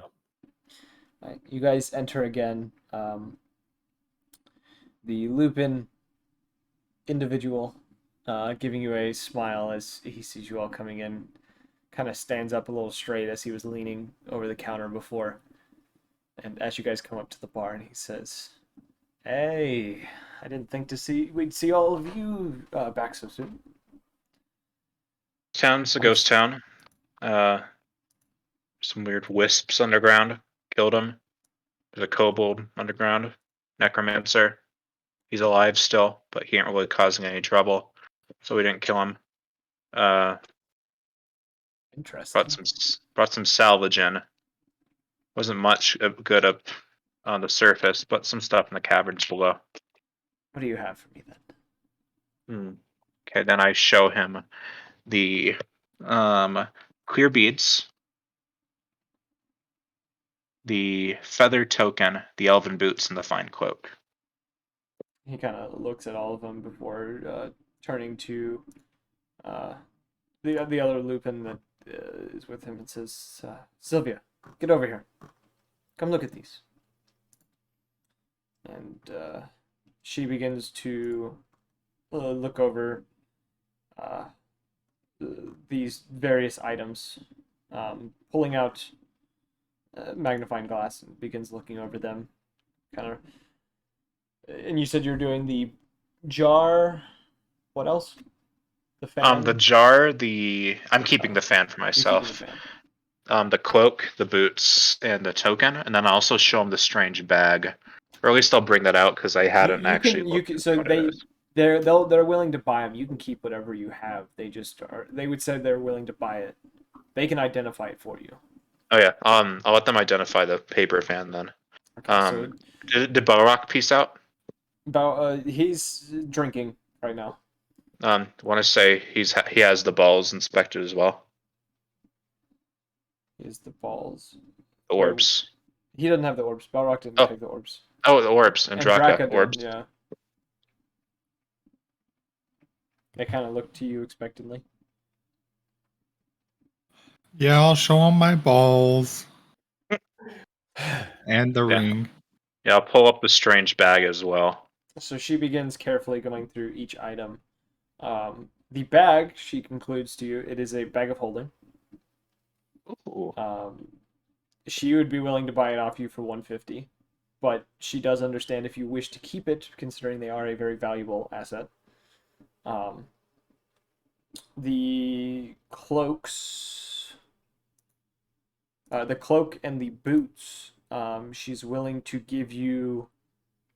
God, I'm trying to remember the.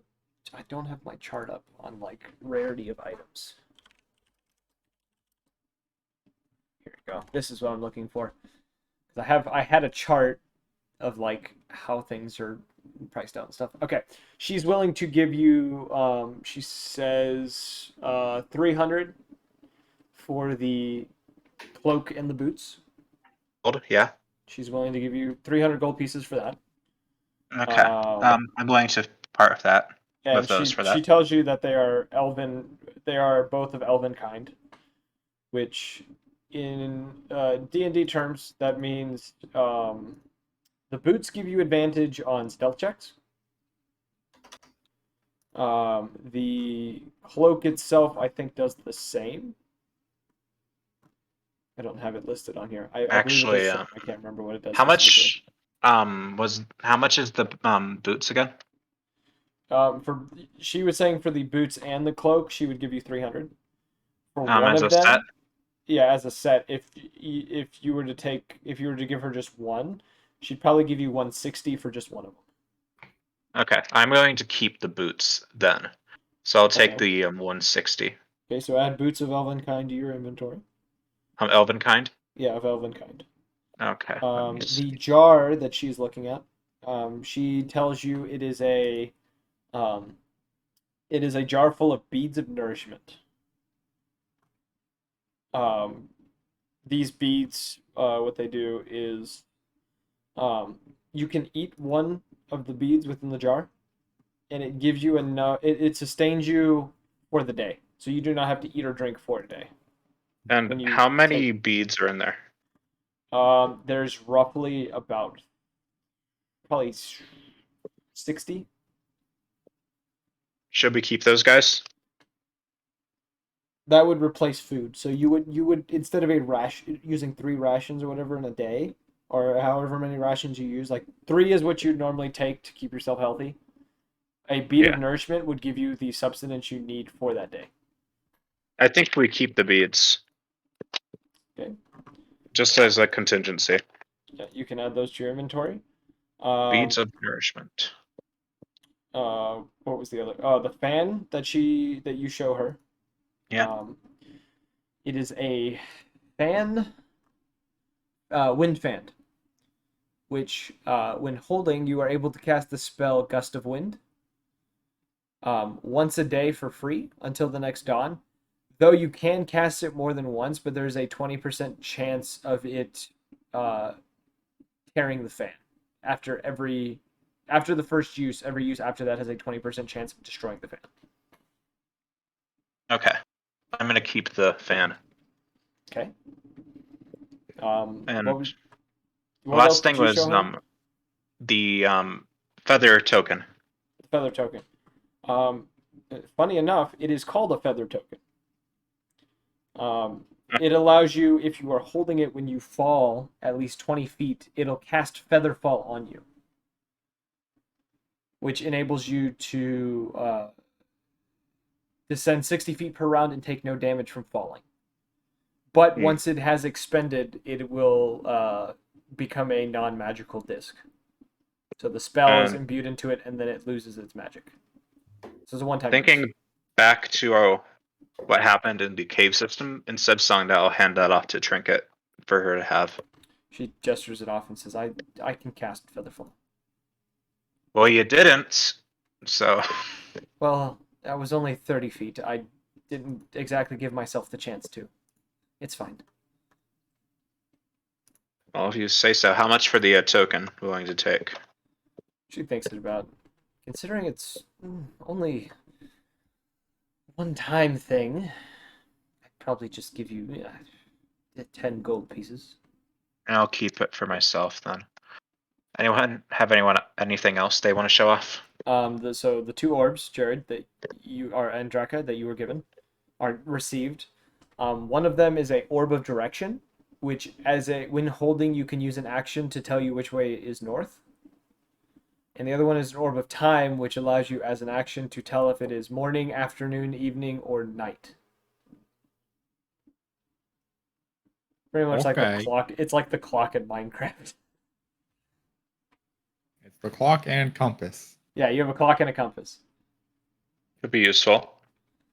And then for the ring, after she looks it over, it does not take long for her to figure out what it is. She looks at it, and it is a ring of water walking. Which, Do you if want to you be don't the know Jesus wizard? if you don't know what that does, it allows you to walk on water. What's that mean? You can Jesus this bitch. Okay. Okay. I want to show them my books. The books you found in the library? Yeah. All right. You show them the book.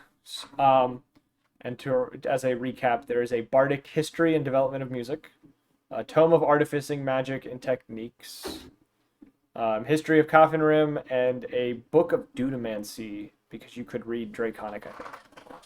Or could you not? Yeah. You could read Draconic? Yeah, so it's a book of dunamancy.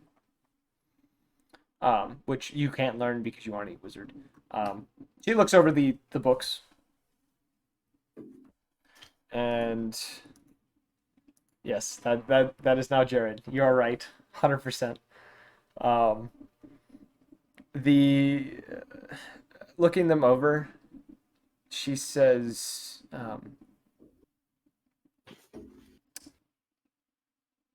for the dunamancy one, a little bit rare. I think I could give you, let's say, 200 gold pieces. Nah. Are you sure?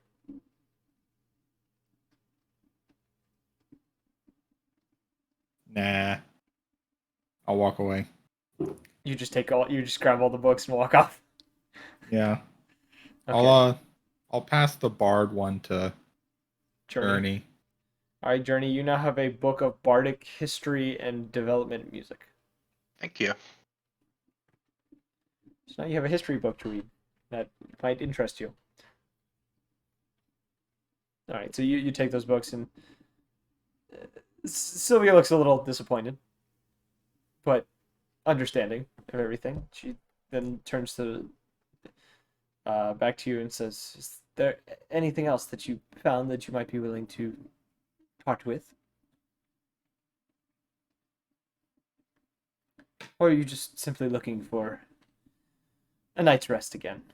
Or maybe a drink?"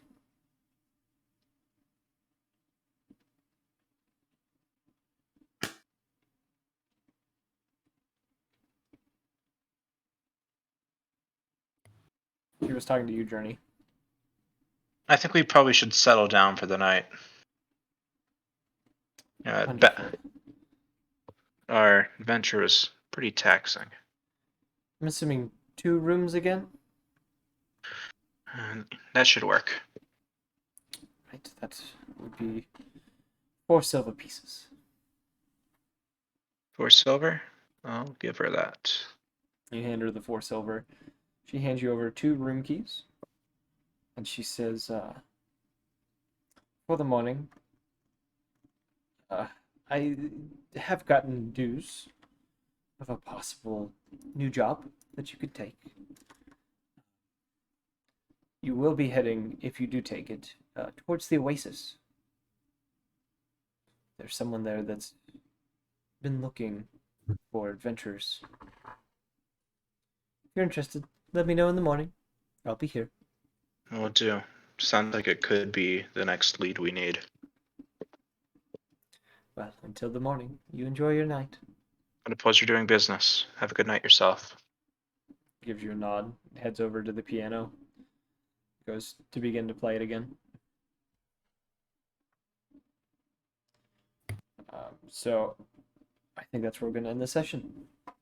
With you guys settling in for the night, Magnus doing as he did before in finding a place to rest outside, and Draka probably finding a place on the roof to sleep. We will, next time we reconvene, we will have, it'll be the next morning. We will start up in the following morning of your guys' possible next quest to figure out your purpose of being in the Outlands. Unlike the other group, you guys are having a lot less emotional conflict with some of my designs, but that's also because we haven't dug into any personal stuff.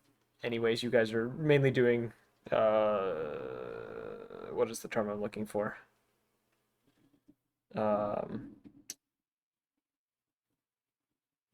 What is the term I'm looking for?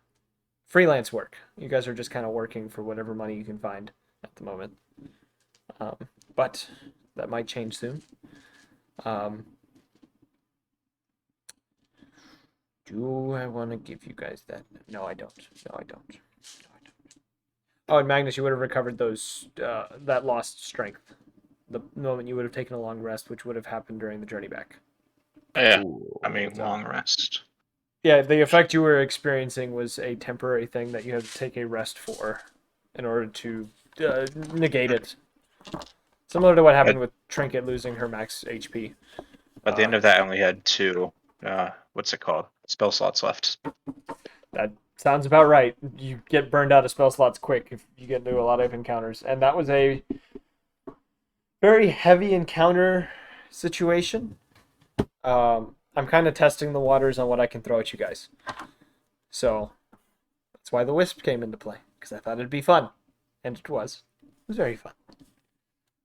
No one died. No one died. I got close, but my NPC saved to help keep that from happening. But on that note, for anyone who stumbles upon this channel or watches any of these videos, if you guys want to listen to previous adventures, go follow the YouTube page. I really should just put them on screen at all times. Maybe that's what I'll start doing. I'll just have them linked on the screen at all times. Go check out the YouTube pages. We do have playlists with all the videos. I do need to update those playlists because I think they're a little behind on what videos have been added to them. You have to add Sticks and Bones. Yes, I got to do that. That was the other one. I got to add the Sticks and Bones campaign as a playlist. If you want to send me a description for that playlist, I will be happy to put that on there. Though, and if for those who are just looking to possibly see us in our next adventure, as we are doing our adventure, whether it's this party, the other party, or for one of the other campaigns, follow the Twitch, hit that notification button so you get updates on when we are streaming. Join the Discord, which is looking a little scarce on people at the moment, to possibly interact with us and to get your notifications on when we are streaming, as well as a link to the stream. Or follow the Twitter page to get those links as well, and possible homebrew things that we throw in there on occasion. We haven't been posting much, mainly because the homebrew items I've been creating, I can't show anyone, because if I do, it's going to spoil things. So, and everything I do is on pen and paper, so I can't post it anyway. Well, you could, but it'd be a pain in the ass. Maybe. I need to take your Demon's Roar and just make a homebrew on D&D and Beyond just so I can use it easier. But on that note, we hope to see you guys in the next one. We hope you enjoyed. Peace.